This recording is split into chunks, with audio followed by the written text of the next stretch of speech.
হরে কৃষ্ণ। তো এখন প্রশ্ন যে হঠাৎ করে এই দ্রোণাচার্যের পুত্র অশ্বত্থামা দণ্ড এই সমস্ত বা দ্রোণপুত্রের দণ্ডিত হওয়ার কাহিনী কেন শ্রীমদ্ ভাগবতমে আসতেছে, এই কাহিনী কেন আসছে? আপনারা কেউ এটা আহ, বলতে পারবেন কি, যে এখন এই দ্রোণপুত্র দণ্ডিত হওয়ার কাহিনী কেন আসছে হঠাৎ করে? আমরা ছিলাম নারদ এবং আহ ব্যাসদেব, তাদের কথোপকথনের মধ্যে, শ্রীমদ্ ভাগবত রচনার মধ্যে নারদ মুনি উনি ওনার পূর্ব জীবন সম্বন্ধে বলছেন এবং তিনি ব্যাসদেবকে নির্দেশ দিয়েছেন ভক্তির মহিমা আহ, বর্ণনা করার জন্য, ভগবানের মহিমা বর্ণনা করার জন্য, ভক্তি কত শক্তিশালী সেটা প্রমাণ করার জন্য নারদ মুনি নিজের জীবনেই বললেন। পঞ্চম ষষ্ঠ অধ্যায় এইভাবে গেল, তাই না? এখন এই হঠাৎ করে দ্রোণপুত্র দণ্ডিত বা এই যুদ্ধ, এই অশ্বত্থামা শাস্তি, এগুলো এই এই আলোচনাগুলো কেন আসছে ভাগবতের মধ্যে? এর লিঙ্কটা কি? কেউ বলতে পারবেন কি? বলতে চাইলে হাত উঠাতে পারে না। প্রশ্ন বুঝতে পারছেন যে হঠাৎ করে নারদ ব্যাসদেবের কথোপকথনের পরে এটা কেন আসছিল? সম্পর্কটা কি? কারণ ভাগবতমে তো একটা কি বলে, like, আগের সেকশনের সঙ্গে পরের সেকশনের বা আগের আলোচনার সঙ্গে পরের আলোচনা একটা সম্পর্ক থাকে, যেরকম ভগবত গীতাতে ভাগবতমে এরকম থাকে। তো সেই কারণটা কি সে সম্বন্ধে আরো জানা আছে কিনা?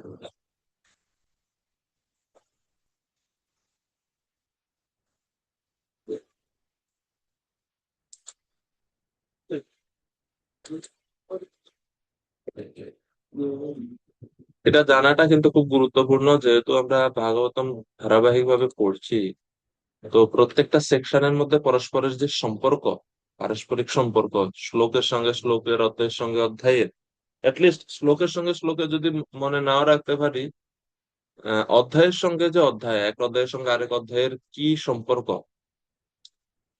কিভাবে ধারাবাহিক ভাবে ভাগবতের আলোচনাটা প্রবাহিত হচ্ছে, সেটা মনে রাখা খুব গুরুত্বপূর্ণ। এই ভগবানের কথাকে প্রবাহ বলা হয়, মানে নদীর মতো। নদীর মাঝখানে যেরকম দেখবেন, নদীতে মাঝখানে এরকম কোনো মানে বাধা বাধা থাকে না, মানে নদী একভাবে ধারাবাহিক ভাবে প্রবাহিত হতে থাকে, মানে পুরোটা নদীর মধ্যে একটা কি আছে, লিঙ্ক আছে, হয়তো আঁকা বাঁকা হয়, এদিক থেকে ওইদিকে যায় নদীর বাঁক ঘুরে, কিন্তু প্রবাহটা কিন্তু ধারাবাহিক কন্টিনিউ থাকে। ভাগবতেরও সেই রকমই আছে। তো ওকে, এই সপ্তম অধ্যায়ে আলোচনা করার কারণ হচ্ছে, আহ একটা উদাহরণ দিলে হয়তো আপনারা বুঝতে পারবেন। যেরকম আপনারা দেখছেন কখনো আহ, সিংহ কি রকম শিকার ধরে বনের মধ্যে, সিংহের শিকার ধরার কৌশল, বনে বনে যখন সিংহ শিকার ধরে, সিংহের শিকার ধরার কৌশলটা কি?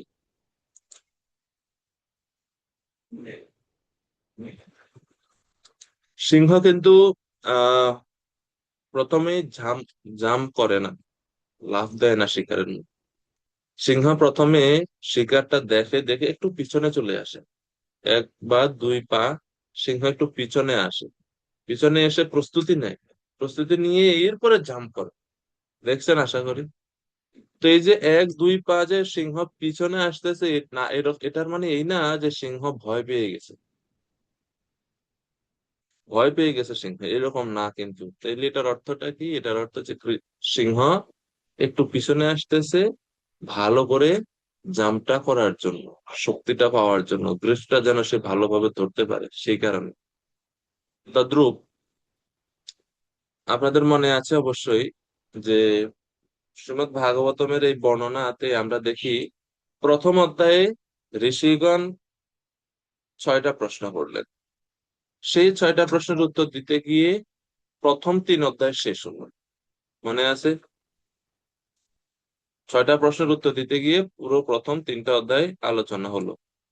3 অধ্যায় আলোচনার পরে চতুর্থ অধ্যায় যখন আসছে, তখন আবার সৌনক ঋষিরা সুত গোস্বামীর প্রথমে মহিমা কীর্তন করলেন। আপনি মহাযোগী, আপনি হচ্ছে সমদ্রিক, আপনি নির্বিকল্পকঃ, আপনি একান্তমতিহি, তারপরে আপনি হচ্ছে উন্নিদ্রা, আপনি হচ্ছে গূঢ় মূঢ় ইবেয়তা।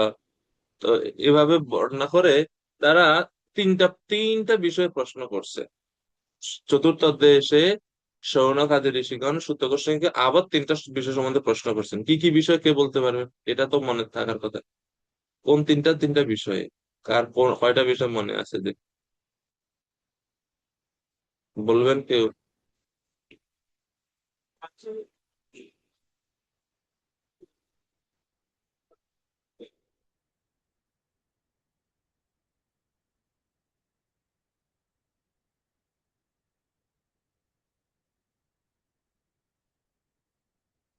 তিনটা বিষয় সম্বন্ধে মনে নাই প্রশ্ন? এক হচ্ছে শুভজিৎ প্রভু। প্রভু বলুন। হরে আরে কৃষ্ণ। দণ্ডবোধ প্রণাম। প্রণাম প্রণাম। ভাগবতম কিভাবে রচনা হয়েছিল, ভাগবতমের ইতিহাস এবং হ্যাঁ। সুখদেব গোস্বামী সম্পর্কে এবং হুম। পরীক্ষিত মহারাজ সম্পর্কে। কারেক্ট। তাহলে তিনটা বিষয়, এক হচ্ছে শ্রীমদ্ ভাগবতমের রচনা কিভাবে হয়েছিল, বা কে রচনা করছে, বা কে কাকে রচনা করার জন্য অনুপ্রেরণা দিয়েছিল, এটা হচ্ছে প্রথম বিষয় সম্বন্ধে। আর এর উত্তর আমরা যখন আলোচনা করেছিলাম তখন চতুর্থ অধ্যায়, আপনারা যদি আপনাদের নোট দেখেন তখন আমরা বলেছিলাম যে এর উত্তর আছে কোথায়? চতুর্থ অধ্যায়ের 14 নম্বর শ্লোক থেকে শুরু করে সপ্তম অধ্যায়ের 11 নম্বর শ্লোক পর্যন্ত এই প্রথম প্রশ্নের উত্তর আছে। দ্বিতীয় প্রশ্ন হুম। ওনারা করেছিলেন পরীক্ষিত মহারাজ সম্বন্ধে। মহারাজ পরীক্ষিতের জন্ম, কার্যকলাপ এবং কিভাবে তিনি গৃহত্যাগ করেন, কি কারণে উনি গৃহত্যাগ করেন। ওনার তো গৃহত্যাগ করার কোনো কারণ নাই, উনি একজন রাজা এবং অপ্রতিদ্বন্দ্বী রাজা। ওনাকে কেন গৃহত্যাগ করতে হয়েছিল, উনি কেন গঙ্গার তীরে প্রয় উপবেশনে বসেছিলেন, সেই সম্বন্ধীয় প্রশ্ন করেছেন। এবং তার উত্তর আমরা বলেছিলাম তখনই যে তার উত্তর, এই পরীক্ষিত মহারাজ বিষয়ক প্রশ্নের উত্তর আমরা পাবো 1, 7, 12, অর্থাৎ প্রথম স্কন্ধের সপ্তম অধ্যায়ের 12 নম্বর শ্লোক থেকে শুরু করে 19, অর্থাৎ সর্বশেষ পর্যন্ত। এই স্কন্ধের প্রথম স্কন্ধের সর্বশেষ অধ্যায় পর্যন্ত এই পরীক্ষিত মহারাজের বিষয়ে উত্তর পাওয়া যাবে। আর 3 নম্বর প্রশ্ন ছিল শুভজিৎ প্রভু যেরকম বললেন শুকদেব গোস্বামী সম্বন্ধে। মানে মনে রাখা সহজ, শ্রীমদ্ ভাগবত সম্বন্ধে। কারণ ভাগবত কে বলছে এবং কে শুনছে এই বিষয়ে। তো বলছেন কে? সুখদেব গোস্বামী। শুনছেন কে? পরীক্ষিত মহারাজ। তাহলে তিনটা বিষয় মনে রাখা সহজ: ভাগবতের বক্তা, ভাগবতের শ্রোতা এবং ভাগবত। এই তিনটা বিষয় সম্বন্ধে সৌনক ঋষিরা প্রশ্ন করছে, এবং যেটা জিজ্ঞাসা করা খুবই লজিক্যাল একটা প্রশ্ন, যে সুখদেব গোস্বামীর পক্ষে 1 সপ্তাহ এক জায়গায় থেকে ভাগবত বলাটা যেরকম একটা আশ্চর্য, পরীক্ষিত মহারাজের ক্ষেত্রেও গৃহত্যাগ করে গঙ্গা তীরে গিয়ে ভাগবত শোনাটা একটা আশ্চর্য। তো এই জন্য শৌনক ঋষিরা এই তিনটা প্রশ্ন করছে। আর সুখদেব গোস্বামী সম্বন্ধে যে প্রশ্ন, এই সুখদেব গোস্বামী সম্বন্ধে প্রশ্নের উত্তর আমরা পাই 18 এবং 19 অধ্যায়। এই স্কন্ধের প্রথম স্কন্ধের 18 এবং 19 অধ্যায়ে সুখদেব গোস্বামী সম্বন্ধে আমরা বর্ণনা পাবো। এই জন্য প্রথম এই অধ্যায়গুলোতে, এই 18 অধ্যায়ের আগ পর্যন্ত সুখদেব গোস্বামীর আবির্ভাব হচ্ছে না ভাগবত। মানে পরে 18, 19 অধ্যায়ে আসবে, এবং দ্বিতীয় স্কন্ধের শুরু থেকে ওনার কথা আমরা দেখবো। তো অনেকটা এরকম। এখন আশা করি বুঝতে পারছেন। তো এখন এই জন্য আমরা যখন সপ্তম অধ্যায় পড়ছি, তাহলে হঠাৎ করে সপ্তম অধ্যায়ের আলোচনা কেন আসছে? না, ওই যে চতুর্থ অধ্যায়ে শৌনক ঋষিরা প্রশ্ন করেছিলেন যে পরীক্ষিত মহারাজ সম্বন্ধে বলুন। এখন ওই যে যে আমি একটু একটু আগে যে উদাহরণটা দিলাম, যে সিংহ শিকার ধরতে গেলে একটু পিছনে ফিরে আসে, তারপরে জাম্প দেয়, তাই না? তো তদ্রূপ সুখদেব গোস্বামীও পরীক্ষিত মহারাজের জন্ম, কার্যকলাপ, আহ রাজ্য শাসন এবং গৃহত্যাগ এই বিষয়ে বর্ণনা করবেন। সেই বিষয়টা বর্ণনা করার জন্য তিনি একটু পিছন থেকে শুরু করতেছেন। বুঝতে পারছেন? তো পিছন থেকে কোনটা? পিছন থেকে হচ্ছে ওই কুরুক্ষেত্রের যুদ্ধে কি হয়েছিল সেইখান থেকে আলোচনাটা তিনি শুরু করছেন। ওই ওই আলোচনার পরে এখন আস্তে আস্তে আস্তে আস্তে আস্তে আস্তে আস্তে পরীক্ষিতের জন্ম পর্যন্ত এই আলোচনাটা যাবে। বুঝা গেল? মানে শ্রীমদ্ ভাগবতমটা শুরু হচ্ছে মহাভারত থেকে। মহাভারতের যুদ্ধক্ষেত্র থেকে শ্রীমদ্ ভাগবতমে প্রবেশ হচ্ছে। সহজ কথা হচ্ছে এটা। আবার আপনারা দেখবেন শ্রীমদ্ ভাগবতমের শেষও হবে মহাভারতের মহাভারতের যুদ্ধের ক্ষেত্রে, বা মহাভারতের যুদ্ধক্ষেত্রে, অথবা মহাভারতের কাহিনীতেই শ্রীমদ্ ভাগবতমের শেষ হবে। আমরা এরকম দেখবো। ওই পরীক্ষিত মহারাজের পুত্র জনমেজয়, জনমেজয়ের এই আলোচনার মাধ্যমে ভাগবতের আলোচনা শেষ হয়। তো এইটা হচ্ছে লিঙ্ক। এখন বলতে পারবেন কে কে এতটা যে কেন সপ্তম অধ্যায়ে দ্রোণপুত্র অশ্বত্থামার কথা আলোচনা হচ্ছে, এর কারণ কি? কে বলতে পারবেন? কে বুঝতে পারছেন বা বলতে পারবেন? এখন তো অসুবিধা থাকার কথা না মনে হয় না? শুভজিৎ প্রভু তো বললেনই। আর মানে আর কে বলতে পারবেন? ফাল্গুন, ফাল্গুন প্রভু।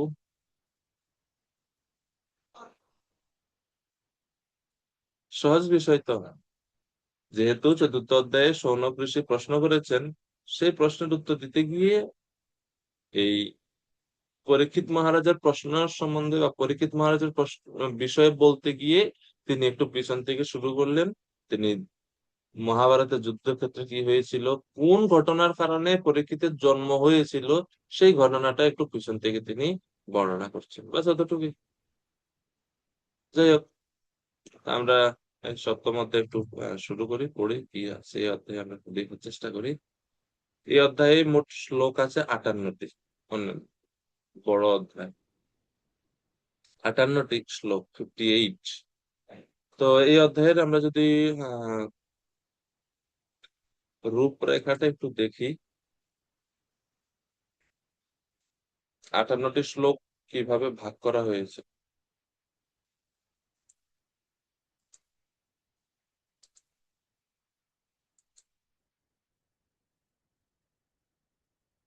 আহ তা আশা করি আপনারা দেখতে পাচ্ছেন।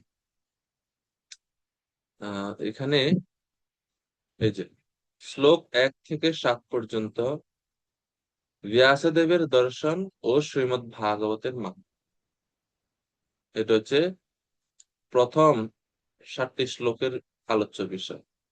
তো 1 থেকে 7 নম্বর শ্লোকে প্রথমে অধ্যায়ে আলোচনা করছে ব্যাসদেবের দর্শন ও শ্রীমদ্ ভাগবতের মাহাত্ম্য।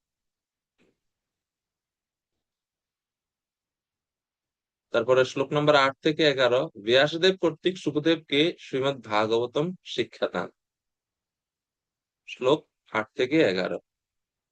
তারপরে 12 থেকে 16 মৃত পাণ্ডব পুত্রদের জন্য শোক। অশ্বত্থামা দ্রৌপদীর পুত্রগণকে হত্যা করে এবং দ্রৌপদী তার মৃত পুত্রদের জন্য শোক করে। এই জন্য 12 থেকে 16 নম্বর বিষয় হচ্ছে মৃত পাণ্ডব পুত্রদের জন্য শোক। তারপরে শ্লোক 17 থেকে 34 পর্যন্ত অর্জুন কর্তৃক অশ্বত্থামার বন্ধন। তো যখন এভাবে দ্রৌপদী শোক করছিলেন তার পুত্রদের হারিয়ে, তখন অর্জুন প্রতিজ্ঞা করে যে সেই অশ্বত্থামাকে তিনি বন্দি করে নিয়ে আসবেন। তো এভাবে অর্জুনের সঙ্গে অশ্বত্থামার আহ যুদ্ধ হয় এবং এক পর্যায়ে অর্জুন অশ্বত্থামাকে ধরে নিয়ে আসেন। এটা কুরুক্ষেত্রের যুদ্ধের শেষে। তো কুরুক্ষেত্রের যুদ্ধের শেষে পঞ্চপাণ্ডব বেঁচে ছিলেন, সাত্যকী ছিলেন, অশ্বত্থামা ছিলেন, এরকম কিছু কিছু মানে 6-7 জন ব্যক্তিত্ব ওনারা যুদ্ধে মারা যাননি। তো অর্জুন অশ্বত্থামাকে বেঁধে নিয়ে আসেন দ্রৌপদীর কাছে, যেহেতু দ্রৌপদীর কাছে তিনি প্রতিজ্ঞা করেছিলেন। তারপরে 35 থেকে 58 খুবই ফিলোসফিক্যাল সেকশন এটা। আমি ফিলোসফিক্যাল বলতে মানে এখানে একটু বিষয় বোঝার থাকবে যে আহ, অশ্বত্থামাকে কি বধ করবে কি করবেন, এই বিষয়ে দ্বন্দ্ব। অর্জুন বলছে, সরি ভীম বলছে মারো, দ্রৌপদী বলছে মারো না। আর কৃষ্ণ একবার বলছে মারেন, আর একবার বলছে মারবেন না। তো দুইটাই, কৃষ্ণ দুই ধরনের রায় দিয়েছে। এখন অর্জুনকে শেষে অর্জুনকে শেষে কৃষ্ণ বলছে তোমার যেটা ভালো মনে হয় এটা করো। তো তখন অর্জুন খুব বুদ্ধিমত্তার সহিত না হত্যা করেননি, কিন্তু মস্তক থেকে মণিটা নিয়ে নিছেন। তো এই বর্ণনা 35 থেকে 58 পর্যন্ত রয়েছে। এই হচ্ছে পুরো অধ্যায়ের বর্ণনা। ঠিক আছে, তো আমরা এটা এখন বলেছি। এই পর্যন্ত কোনো বিষয় অসুবিধা আছে, বুঝতে বাকি আছে কিনা? যদি থাকে বলতে পারবে। কোনো প্রশ্ন যদি থাকে, হাত উঠাইতে পারে। ওকে, তাহলে আমরা প্রথম শ্লোক পড়ি। শৌনক উবাচ निर्गते नारदे सूत्र सूत भगवान् बादरायणः श्रुतवांस्तत् अभिप्रेतं ततः किम् अकरोत् विभु। তো শৌনক ঋষি জিজ্ঞেস করছেন, হে সুত, নারদে নির্গতে, মানে যখন নারদ মুনি চলে গেলেন, তদ অভিপ্রেতম, তদ অভিপ্রেতম অর্থাৎ নারদ মুনি যখন চলে গেলেন, নারদ মুনির অভিপ্রায় বা ইচ্ছা শুনেছিলেন, কে শুনেছিলেন? ব্যাসদেব। শ্রুতবান, তদ অভিপ্রেতম শ্রুতবান অর্থাৎ নারদ মুনি যখন চলে গেলেন তার উপদেশ দিয়ে, তখন নারদ মুনির উপদেশ শ্রবণ করে বিভু ভগবান বাদরায়ণঃ, মানে বাদরায়ণ বা ব্যাসদেব, ততঃ তারপর, কিম অকরোত, কি করেছিলেন? এটা হচ্ছে প্রশ্ন, সহজ প্রশ্ন শৌনক ঋষিদের। যে আচ্ছা, নারদ মুনি তো উপদেশ দিলেন, উপদেশ দিয়ে তো নারদ মুনি চলে গেলেন, তারপর ব্যাসদেব কি করেছিলেন উনি যাওয়ার পরে, কি করেছিলেন? তো প্রভুপাদ বলছেন এই অধ্যায়ের বর্ণনা কি বিষয়। প্রভুপাদ এই অধ্যায়ের বর্ণনার বিষয়ের সম্বন্ধে বলছেন যে পরীক্ষিত মহারাজ যখন তার মাতৃগর্ভে ছিলেন, তখন কি রকম অলৌকিক ভাবে তার জীবন রক্ষা হয়, দ্রোণাচার্যের পুত্র অশ্বত্থামা দ্রৌপদীর 5 পুত্রকে নিদ্রিত অবস্থায় হত্যা করে এবং সেই জন্য অর্জুন তাকে দণ্ডদান করে, এই সব বিষয় এই অধ্যায়ে বর্ণনা আছে। তাৎপর্যের প্রথমে প্রভুপাদ পুরো অধ্যায়ের একটা ব্রিফ দিয়ে দিলেন আমাদের। তো সুত গোস্বামীকে প্রশ্ন করলেন শৌনক ঋষি, এখন সুত গোস্বামী উত্তর দিবেন না যে ব্যাসদেব তার নারদ মুনি চলে যাওয়ার পর কি করলেন। তো সুত গোস্বামী বলছেন, সুত বাচ, সুত গোস্বামী কি বললেন?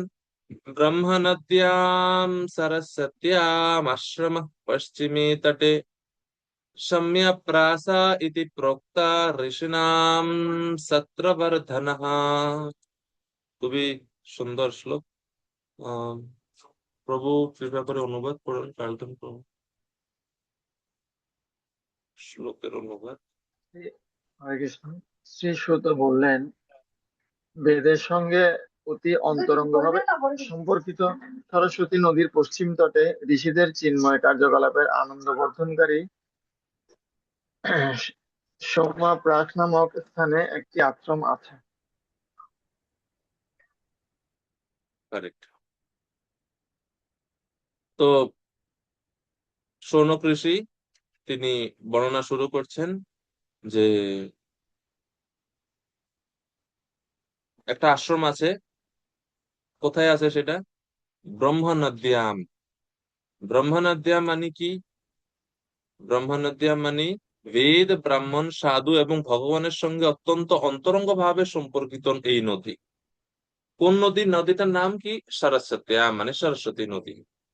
এই নদীটি একটা আধ্যাত্মিক ভাবে অত্যন্ত উন্নত, সমুন্নত এই নদী।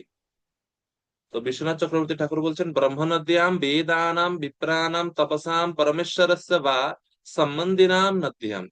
হ্যাঁ, যে ব্রহ্ম নদী বলতে বেদ সমূহ, বিপ্রগণ, তপস্যা সকল এবং ভগবানের সম্বন্ধী যে নদী, সেই নদী সরস্বতীর পশ্চিম তটে, পশ্চিম তটে একটা আশ্রম আছে। আশ্রমের নাম কি? সম্যাপ্রাস নামক আশ্রম। সম্যাপ্রাস নামক আশ্রম। এখন প্রশ্ন হচ্ছে, ব্রহ্ম নদীর অতগুলো অর্থ কি কিভাবে হয়? তো অমরকোষ নামক একটা সংস্কৃত অভিধান আছে, অমরকোষ, এটাকে বলা হয় অমরকোষ। তো সেই অমরকোষে বলা হচ্ছে ব্রহ্ম শব্দের বিভিন্ন অর্থ হয়। ব্রহ্ম শব্দের বিভিন্ন অর্থ হয়। কি কি অর্থ হয়? ব্রহ্ম শব্দের একটা অর্থ হয় বেদ। বেদকে ব্রহ্ম বলা হয়। বেদকে কি বলা হয়? ব্রহ্ম বলা হয়। দুই, তত্ত্ব। ব্রহ্ম শব্দের আরেকটা অর্থ হচ্ছে তত্ত্ব। যে কোনো বিষয়ক তত্ত্বকে বলা হয় ব্রহ্ম। ঠিক আছে, ব্রহ্ম। 3 নাম্বার হচ্ছে তপস্যা। তপস্যাকেও ব্রহ্ম বলা হয়। তপস্যাকেও ব্রহ্ম বলা হয়ে থাকে। তো ব্রহ্মের তৃতীয় অর্থ হচ্ছে তপস্যা। চতুর্থ, ব্রহ্ম বলতে পরম ব্রহ্মকে বোঝায়। ব্রহ্ম বলতে পরম ব্রহ্ম পরমেশ্বর ভগবানকে বোঝায়। এটা হচ্ছে চতুর্থ অর্থ। পঞ্চম, কখনো কখনো ব্রহ্ম বলতে ব্রহ্মাকে বোঝায়। কখনো কখনো চতুর্মুখ যে ব্রহ্মা, সেই চতুর্মুখ ব্রহ্মাকেও ব্রহ্ম বলা হয়ে থাকে। এগুলা সবগুলো একই ব্রহ্ম শব্দের কন্টেক্সচুয়াল মিনিং, মানে বিভিন্ন স্থানে স্থান ভেদে এই একই শব্দের বিভিন্ন অর্থ বিভিন্ন সময় হয়ে থাকে শাস্ত্রেতে। তো কি বললাম, শেষটা ব্রহ্মা। হ্যাঁ, ব্রহ্ম শব্দের আরেকটা অর্থ হচ্ছে বিপ্র। বিপ্র মানে ব্রাহ্মণ। আর ব্রহ্ম শব্দের আরেকটা অর্থ হচ্ছে প্রজাপতি। প্রজাপতি।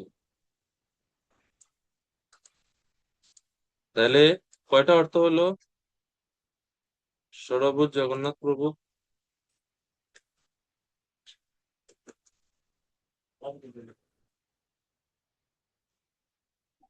হরে কৃষ্ণ প্রভু।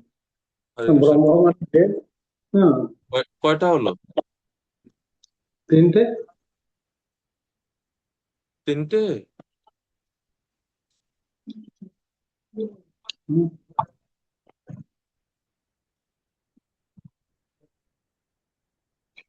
তমাল কৃষ্ণ প্রভু। হরে কৃষ্ণ প্রভু। প্রণয় প্রভু। সাতটি। ষাটটি খারে। ষাটটি, হ্যাঁ ষাটটি বেদ, তো। তত্ত্ব, তপস্যা,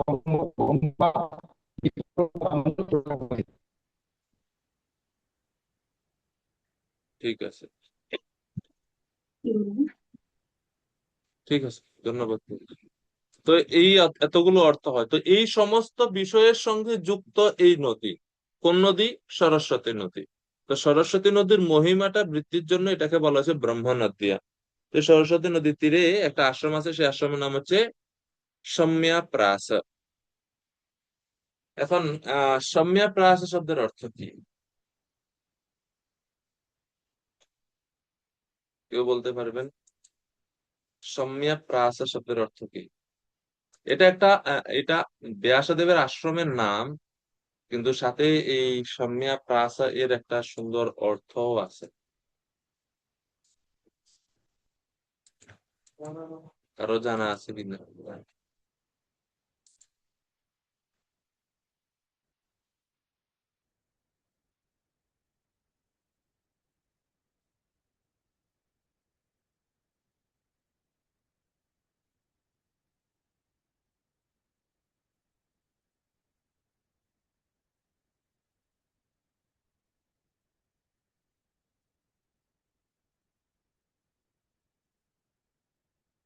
মধ্বাচার্য, আমাদের সম্প্রদায়ের যিনি আদি আচার্য মধ্বাচার্য,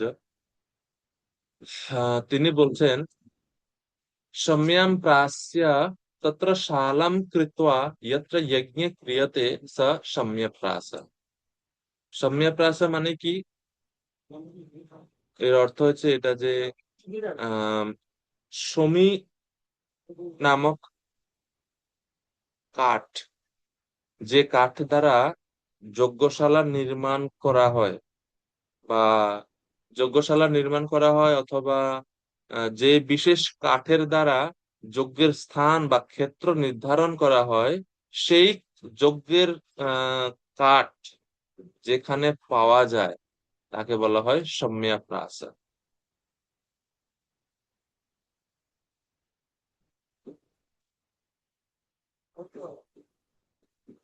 বুঝা গেছে? সম্যপ্রাস মানে এটা এক ধরনের বৃক্ষের কাঠ।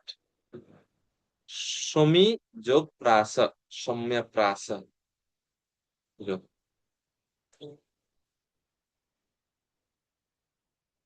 সম্যপ্রাস। তো এই এই বনে, যে বনে ব্যাসদেব থাকতেন, ওনার যে আশ্রম, সেখানে এই কাঠ পাওয়া যেত, সেখানে এটাকে বলেছে সম্যপ্রাস নামক। তো প্রভুপাদ তাৎপর্য বর্ণনা করছেন আশ্রম সম্বন্ধে। যেহেতু আশ্রম শব্দটা আছে, আশ্রম মানে কি? যেখানে পারমার্থিক প্রগতি সাধন হচ্ছে মুখ্য উদ্দেশ্য, তাকে বলা হয় আশ্রম। ব্রহ্মচর্য আশ্রম, গৃহস্থ আশ্রম, বানাপ্রস্থ আশ্রম, সন্ন্যাস আশ্রম, সবগুলোর সাথে সাথে আশ্রম আছে। আশ্রম মানেই সহজ বিষয়, সবসময় আমরা মনে রাখতে পারি এটা, যেখানে পারমার্থিক প্রগতি সাধনই হচ্ছে মুখ্য উদ্দেশ্য, তাকে বলা হয় আশ্রম। এবং সেটা যেটাই হতে পারে, সেটা গৃহও হতে পারে, সেটা সন্ন্যাসীরও হতে হয়, গৃহস্থও হতে পারে, সন্ন্যাসী হতে পারে, কিন্তু উদ্দেশ্য এক। আশ্রমের নাম ভিন্ন হতে পারে কিন্তু সমস্ত আশ্রমের উদ্দেশ্য এক, উদ্দেশ্যের দিক থেকে এক। উদ্দেশ্যের দিক থেকে এক কি? সবাইকে পারমার্থিক জীবনে উন্নতি করা হচ্ছে আশ্রমের উদ্দেশ্য। তাহলে ভিন্নতা কোথায়? ভিন্নতা হচ্ছে সেই যে আহ পারমার্থিক উন্নতি, সেই উন্নতির জন্য যে অনুষ্ঠান, এই অনুষ্ঠানটা ভিন্নতা আছে। এই কারণে কিছু পার্থক্য দেখা যায়। যেমন গৃহস্থ আশ্রমে যিনি আছেন, তিনি তার গৃহের কার্যকলাপ সবকিছু পরিচালনা করেন কৃষ্ণ উপর নির্ভর করে। এটা একটা ওনার আনুষ্ঠানিকতা আছে। ব্রহ্মচারীর আনুষ্ঠানিকতা ভিন্ন রকম, সন্ন্যাসীর আনুষ্ঠানিকতা ভিন্ন রকম। তো আনুষ্ঠানিকতা বা আচরণের মধ্যে একটু পার্থক্য, কিন্তু উদ্দেশ্য এক সকলের সময়, তাৎপর্য ব্যাখ্যা করছে। তো আচ্ছা, আমরা 2 নম্বর শ্লোকে ব্যাসদেবের আশ্রমের নাম জানলাম। তিনি সম্যাপ্রাস নামক আশ্রমে অবস্থান করেন। সেখানে তারপরে সেখানে কি হলো? পরের শ্লোক, তস্মিন স্বাশ্রমে ব্যাসো বদরীশমণ্ডিত বদরীশণ্ডমণ্ডিতে आसीन उपस्पृश्य प्रणिदध्यो मनस्वयम्। অনন্ত লীলাময়ী মাতাজি অনুবাদ করবেন কি খবরে? সেই স্থানে ছিল ব্যাসদেব বদরী বৃক্ষ পরিবৃত তার আশ্রমে উপবেশন করলেন এবং জল স্পর্শ করে তার চিত্তকে পবিত্র করার জন্য ধ্যানস্থ হলেন। হরে কৃষ্ণ। তো সেই স্থানে, এই আশ্রমে, যেটা হচ্ছে সরস্বতী নদীর পশ্চিম তটে, সেই আশ্রমে ব্যাসদেব তিনি চিত্ত শুদ্ধির জন্য জল স্পর্শ করে ধ্যানস্থ হলেন। জল স্পর্শ মানে হচ্ছে আচমন করা। তিনি আচমন করলেন, আচমন করে তিনি ধ্যানমগ্ন হলেন। ধ্যানমগ্ন হওয়ার কারণ কি?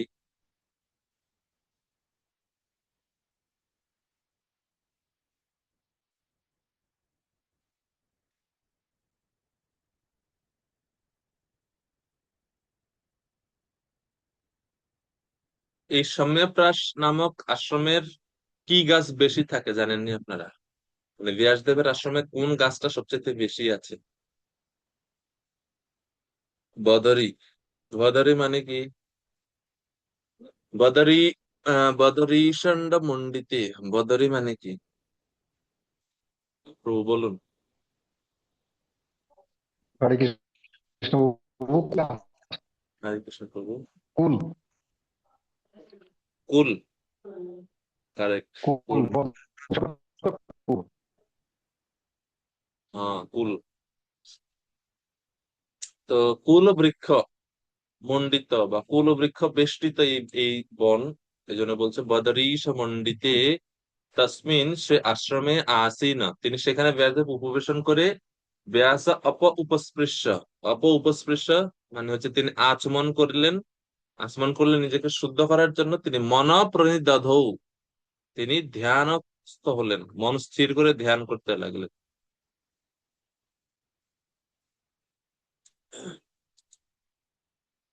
কেন ধ্যান করছেন?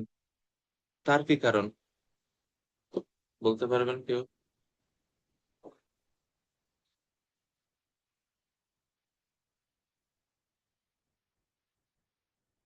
এটা ধ্যান করার জন্য কি কেউ বলেছিলেন নাকি?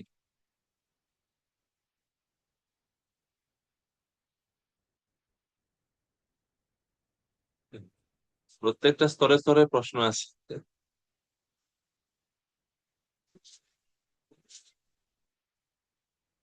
এর উত্তর হচ্ছে, এর উত্তরের জন্য আপনাদের ফিরে যেতে হবে 1-5-13 শ্রীমদ ভাগবতমে। যান 1-5-13 শ্রীমদ ভাগবতমের শ্লোকে যান, সবাই কৃপা করে একটু।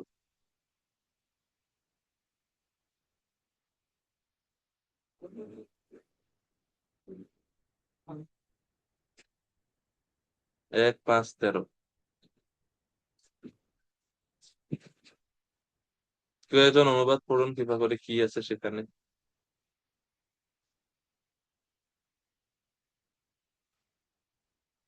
তোমার কৃষ্ণ প্রভু। হরে কৃষ্ণ প্রভু, প্রভু অনুবাদে তোমার দৃষ্টি পূর্ণ, তোমার নেট এত সমস্যা তাই কেন? জনসাধারণের, হ্যাঁ প্রভু, নেটে খুব সমস্যা, ভালো করে শোনা যায় না। তাই জনসাধারণের দর্শন আচ্ছা, তো শ্লোকটা হচ্ছে এটা, অথো মহাভাগ ভবা নমো গদ্রিক শুচিশ্রবা সত্যরতো ধৃতব্রতঃ কুরুক্রমস্য অখিল বন্ধ মুক্তয়ে সমাধিনা অনুস্মর তদ বিচেষ্টিতম।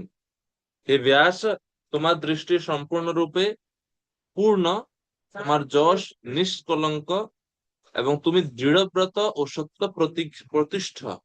তাই জনসাধারণ কিভাবে বদ্ধদশা থেকে মুক্ত হবে তা জানার জন্য তুমি সমাধি মগ্ন হও, সমাধি মগ্ন হয়ে ভগবানের লীলা সমূহ দর্শন করো, তারপরে সেটা লিখবে। তো 1-5-13 নারদ মুনি ব্যাসদেবের গুরু উপদেশ দিয়ে গেছেন, নির্দেশ দিয়ে গেছেন যে তুমি সমাধি মগ্ন হয়ে দর্শন করো ভগবানের লীলা। তখন গুরুদেব গেছেন, আর গুরুদেব শেষ, চলে গেছেন, আর গুরুদেবের নির্দেশও শেষ, এরকম কি? তো শিষ্যদের মধ্যে যিনি প্রকৃষ্ট শিষ্য, তিনি গুরুদেবের সান্নিধ্যে থাকা অবস্থায় গুরুদেবের আদেশ তো পালন করেনি, গুরুদেবের অনুপস্থিতিতেও গুরুদেবের উপস্থিতির মতোই সমান গুরুত্ব দিয়ে আদেশ পালন করেন। আমরা গুরু সান্নিধ্য, কৃষ্ণ সান্নিধ্য বা ভগবত পার্ষদদের সান্নিধ্য পাই ওনাদের আদেশ আমাদের জীবনে পালন করার মাধ্যমে। ওনাদের আদেশই হচ্ছে ওনাদের স্বয়ং বা ওনাদের ব্যক্তিত্ব। ওনাদের আদেশ যদি আমরা পালন করি, ওনাদের আদেশ পালনের মাধ্যমে ওনাদের সঙ্গ আমরা করতে পারি। তো এটা হচ্ছে পদ্ধতি। তো ব্যাসদেব নারদ মুনির এই নির্দেশ মনে রেখেছেন, এই কারণে তিনি এখন এই 3 নম্বর শ্লোকে আমরা পড়ছি কি, যে তিনি প্রণীদাদৌ মানে তিনি আচমন করে শান্ত হয়ে তিনি ধ্যানস্থ হলেন। তাহলে ধ্যানস্থ হওয়ার কারণ কি? গুরুদেবের নির্দেশ।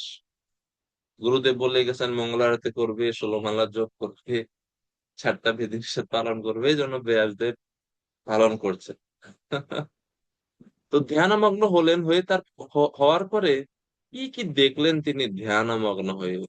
তো শ্লোক নাম্বার 4-7 পর্যন্ত,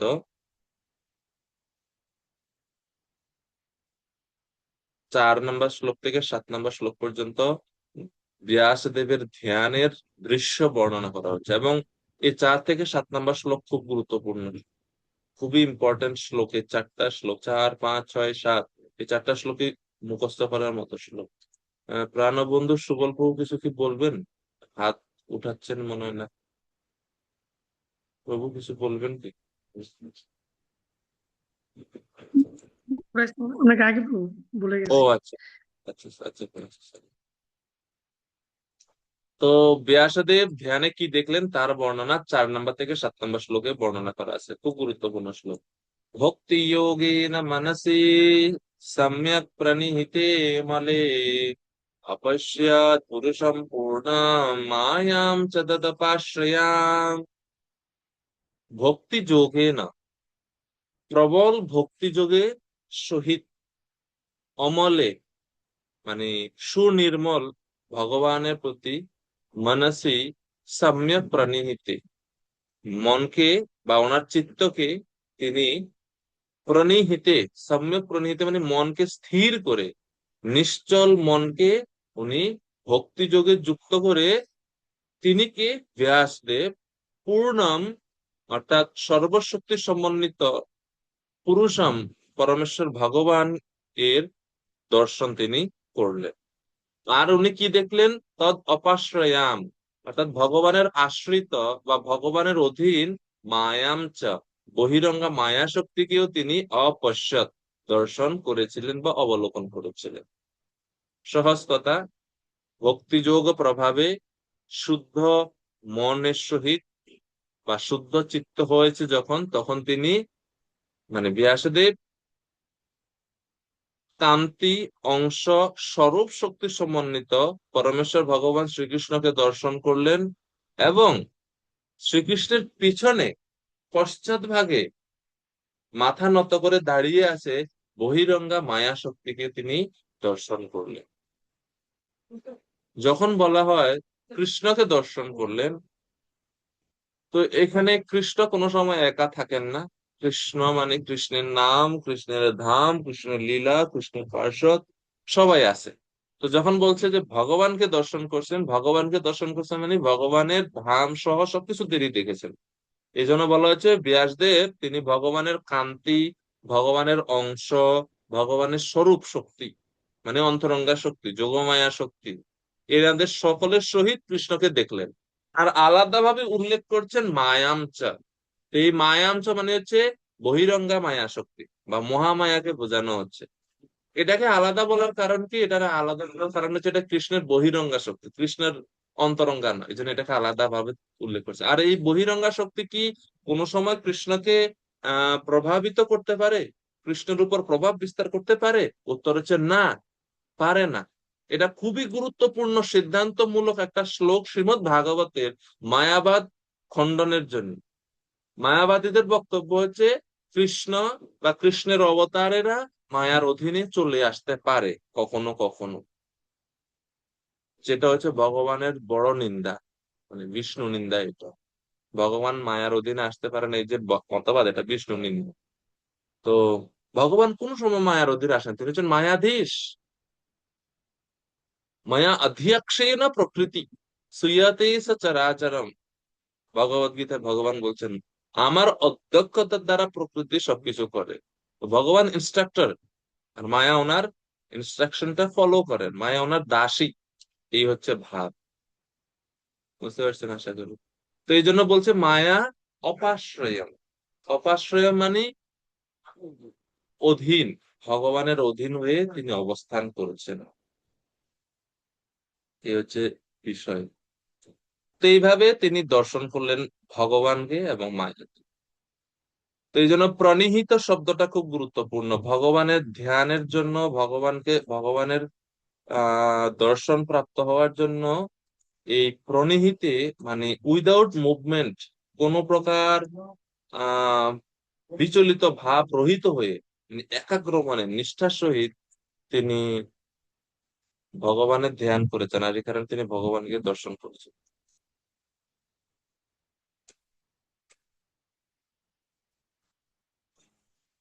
এখন এই শ্লোকের ব্যাখ্যাতে শ্রীল প্রভুপাদ তাৎপর্যতে বর্ণনা করছেন মায়ার কার্যকলাপ সম্বন্ধে, ব্যাসদেবের যে অমোঘ দর্শন বা স্বচ্ছ ধারণা সেই সম্বন্ধে, এবং পরমেশ্বর ভগবানের পরম তত্ত্ব সম্বন্ধে। এই বিষয়গুলো নিয়ে তাৎপর্য ব্যাখ্যা করছেন প্রভুপাদ। পরম তত্ত্বকে এখানে পুরুষ বলে বর্ণনা করা হয়েছে। পরমেশ্বর ভগবান সম্বন্ধে বিভিন্ন বৈদিক শাস্ত্রে উল্লেখ করা হয়েছে এবং ভগবত গীতাতেও বর্ণনা করা হয়েছে। সেই পুরুষই হচ্ছেন অনাদি এবং আদি পুরুষ কৃষ্ণ। কৃষ্ণ হচ্ছেন পূর্ণ পুরুষোত্তম। তো এইভাবে কৃষ্ণ তত্ত্বটা প্রভুপাদ ব্যাখ্যা করছেন। তারপর যে একটা উদাহরণ দিচ্ছেন, উপমা ব্যবহার করছেন প্রভুপাদ, যে চন্দ্রের সঙ্গে যেমন জ্যোৎস্না বিরাজ করে, পরম পুরুষের সঙ্গে তার অন্তরঙ্গ শক্তি বিরাজ করে। তো এটাকে বলা হয় নাই যদিও শ্লোকে, কিন্তু এটা অটোমেটিক আসে, বুঝতে হবে। মানে কৃষ্ণের সাথে তার অন্তরঙ্গ শক্তি সবসময় থাকবে, যেরকম চন্দ্রের সঙ্গে জ্যোৎস্না সবসময় থাকে। চন্দ্রদেব আকাশে উদিত হয়েছে কিন্তু জ্যোৎস্না নাই, এরকম হয় কখনো? সূর্য থেকে তাপ আলাদা করা যায় না, জ্যোতি আলাদা করা যায় না। তদ্রূপ ভগবান কোন সময় অন্তরঙ্গ শক্তি ছাড়া থাকেন না। ভগবান মানে তিনি তার শক্তি সমূহ সাথেই থাকেন। তো এই জন্য ব্যাসদেব ভগবানকেও দেখছেন, অন্তরঙ্গ শক্তিকেও দেখেছেন। আর অপাশ্রয়ম শব্দের ব্যাখ্যা করে প্রভুপাদ বলছেন ভগবানের এই শক্তি পূর্ণরূপে ভগবানের নিয়ন্ত্রণাধীন। এখন প্রশ্ন হচ্ছে তাহলে যোগমায়া বা অন্তরঙ্গ শক্তি কি ভগবানের নিয়ন্ত্রণাধীন নয়?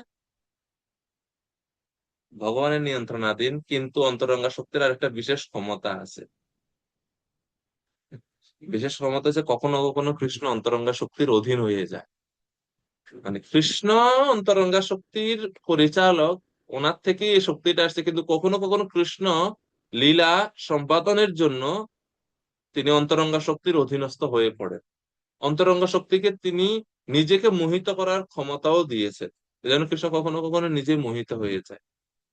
এই ক্ষমতাটা অন্তরঙ্গা শক্তির আছে, কিন্তু বহিরঙ্গা শক্তির এই ক্ষমতা নাই। এই জন্য বলছে বহিরঙ্গ হচ্ছে অপাশ্রয়, মানে আশ্রিত, কিন্তু অন্তরঙ্গা স্বাধীন। স্বাধীন বলতে কৃষ্ণেরই শক্তি, কিন্তু লীলা ক্ষেত্রে কখনো কখনো কৃষ্ণকে মোহিত করে দেয়। কৃষ্ণ যে ভগবান এটা ভুলিয়ে দেয়, নইলে কৃষ্ণ মাখন চুরি লীলা করতেন না। এই ব্রজ ধামে যে গোপিকাদের সঙ্গে যে এত এত লীলা করছেন ভগবান, এগুলো কিছুই কৃষ্ণ করতে পারতেন না। দামোদর লীলা হতো না যদি অন্তরঙ্গা শক্তি কৃষ্ণের ভগবত্তাকে লুকিয়ে না রাখে। তো কৃষ্ণ বৃন্দাবনে ভুলে যান তিনি ভগবান। কেন ভুলে যান? এই অন্তরঙ্গা শক্তির কারণে। কেউ যখন এই অন্তরঙ্গা শক্তির আশ্রয়ে থাকে, তখন তিনি অন্ধকার থেকে মুক্ত হন, জড় অন্ধকার থেকে। আর যখন বহিরঙ্গা শক্তির অধীনে থাকে, অজ্ঞানতার অন্ধকারে আচ্ছন্ন হন। তো এই বিষয়গুলো প্রভুপাদ তাৎপর্যে ব্যাখ্যা করছেন অপাশ্রয় শব্দ নিয়ে।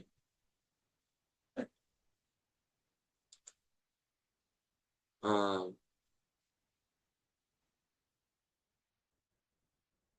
বিশ্বনাথ চক্রবর্তী ঠাকুর বলছেন, ভক্তি যোগে যুক্ত হওয়ার কারণে ব্যাসদেবের মন নির্মল হয়েছিল। ব্যাসদেবের মন কি কলুষিত ছিল কোনো সময়, যে এখন নির্মল হওয়ার কথা বলা হচ্ছে?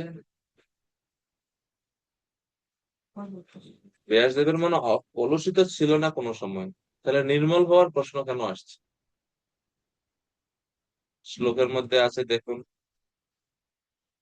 ভক্তি যোগে না মানসিক সম্যক প্রাণিহিতে অমলে, কলুষ থেকে মুক্ত।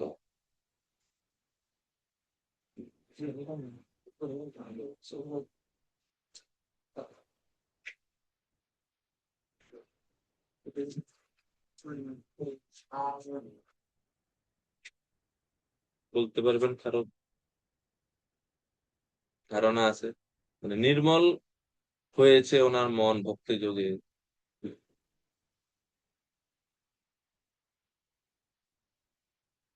এর মানে ব্যাসদেবের মন নির্মল হওয়া বলতে এমন না যে ওনার মন আগে কলুষিত ছিল, এরকম না। এই নির্মল হওয়া বলতে একটু আগ পর্যন্ত তো তিনি বিষণ্ণ ছিলেন না, দুশ্চিন্তাগ্রস্ত ছিলেন না, মন অসন্তুষ্ট ছিল কিনা?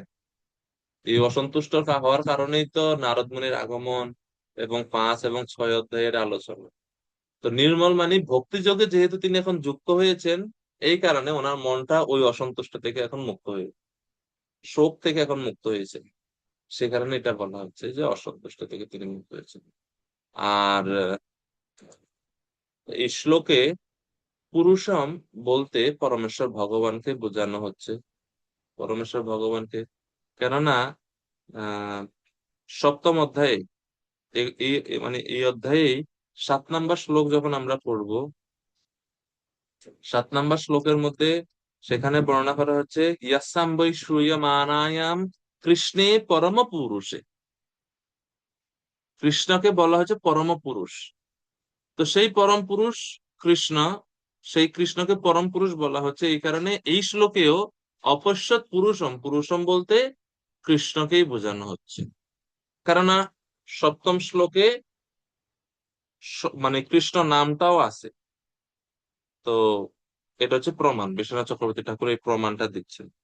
আর পরে তিনি বলছেন পূর্ণম শব্দের পরিবর্তে কোন কোন ভাগবতের এডিশনে পূর্বম শব্দটাও দেখা যায়।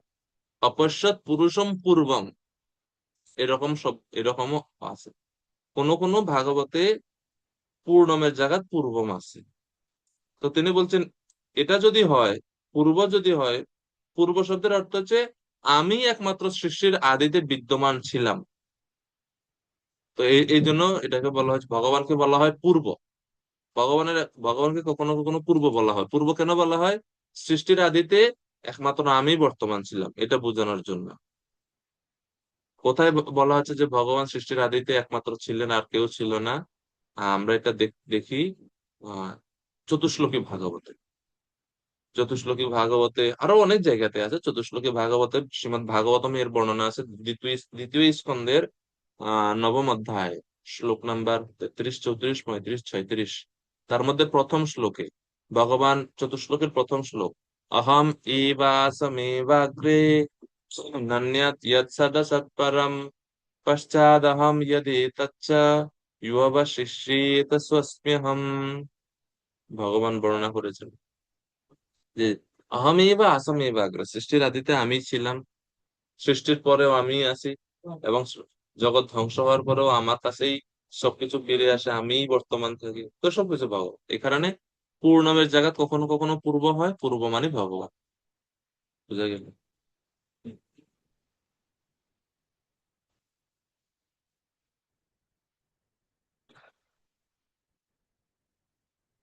আর পরে যে শব্দটা, যে এই যে মায়াম চ তৎ অপাশ্রয়ম, অর্থাৎ এই মায়া শক্তি ভগবানের আশ্রয় নিয়েছে, কিন্তু তার অন্তরালে বা পশ্চাতে অবস্থান করে। ভগবানের আশ্রয় নিয়ে ভগবানের পিছনে দাঁড়িয়ে আছে। এর কি কারণ? এই কারণ সম্বন্ধে পরে বর্ণনা হবে। পরে বর্ণনা হবে মানে কোথায় বর্ণনা হবে? এই মায়া যে ভগবানের আশ্রয় আছে বা ভগবানের পিছনে দাঁড়িয়ে আছে, বহিরঙ্গা মায়া, তার বর্ণনা আপনারা দেখবেন 2, 5, 13 শ্লোক। 2, 5, 13। কারো কাছে দ্বিতীয় স্কন্ধ আছে এখন?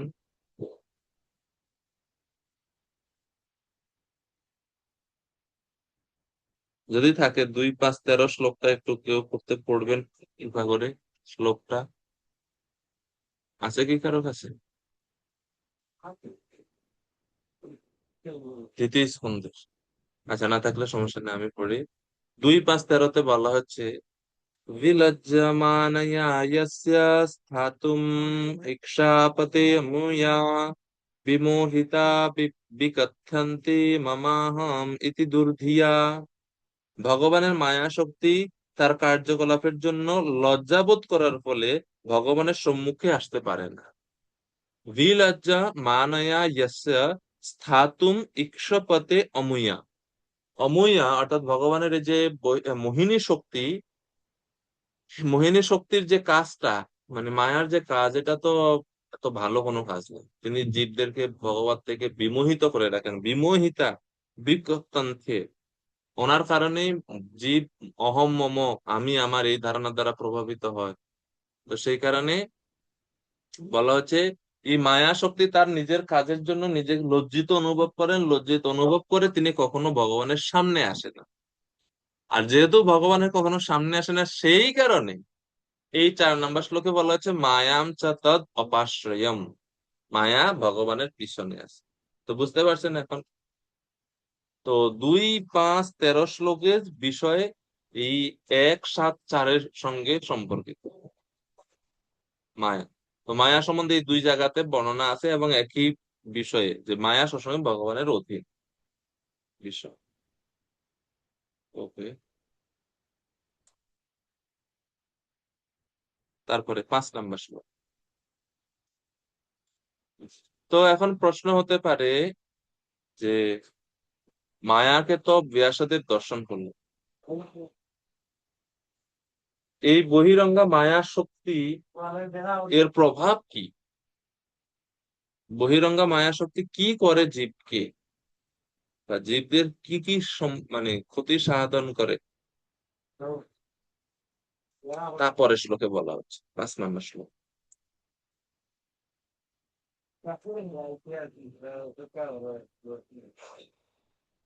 यया सम्मोहितो जीवो आत्मानं त्रिगुणात्मकं परमप्यमनुज्ञानार्थं তৎকৃতম চাভিপদ্যতে। বহিরঙ্গা শক্তি, যে মায়ার কথা পূর্বের শ্লোকের শেষে বলা হচ্ছে, সেই মায়ার প্রভাবে কি হয়? শ্লোক নাম্বার 5-এ আছে, সৌম্য চৈতন্য প্রভু, কৃপা করে বলুন, অনুবাদ করবেন কৃপা করে।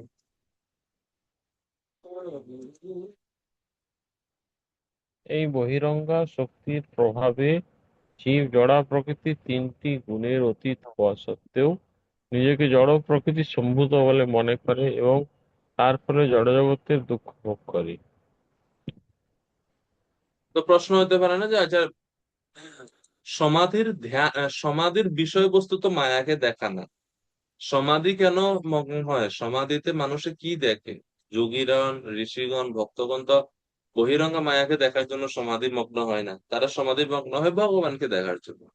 তা উনি আবার মায়াকে দেখলেন কেন? মায়াকে দেখার তাৎপর্যটা কি? তাৎপর্য এই শ্লোকে বলা হচ্ছে যে এই মায়ার কারণে এই জড়জগতে মানুষ ভবরোগে আক্রান্ত হয়। ভবরোগে আক্রান্ত হয়ে জীব তার স্বাভাবিকভাবে সেই ভগবত মাধুর্য আস্বাদন করতে পারে না। এখন প্রশ্ন হচ্ছে, যদি রোগ আগে নির্ণয় না করা হয় তাহলে ওষুধ দেওয়া সম্ভব? ব্যাসদেবের দায়িত্ব কি দিয়েছে?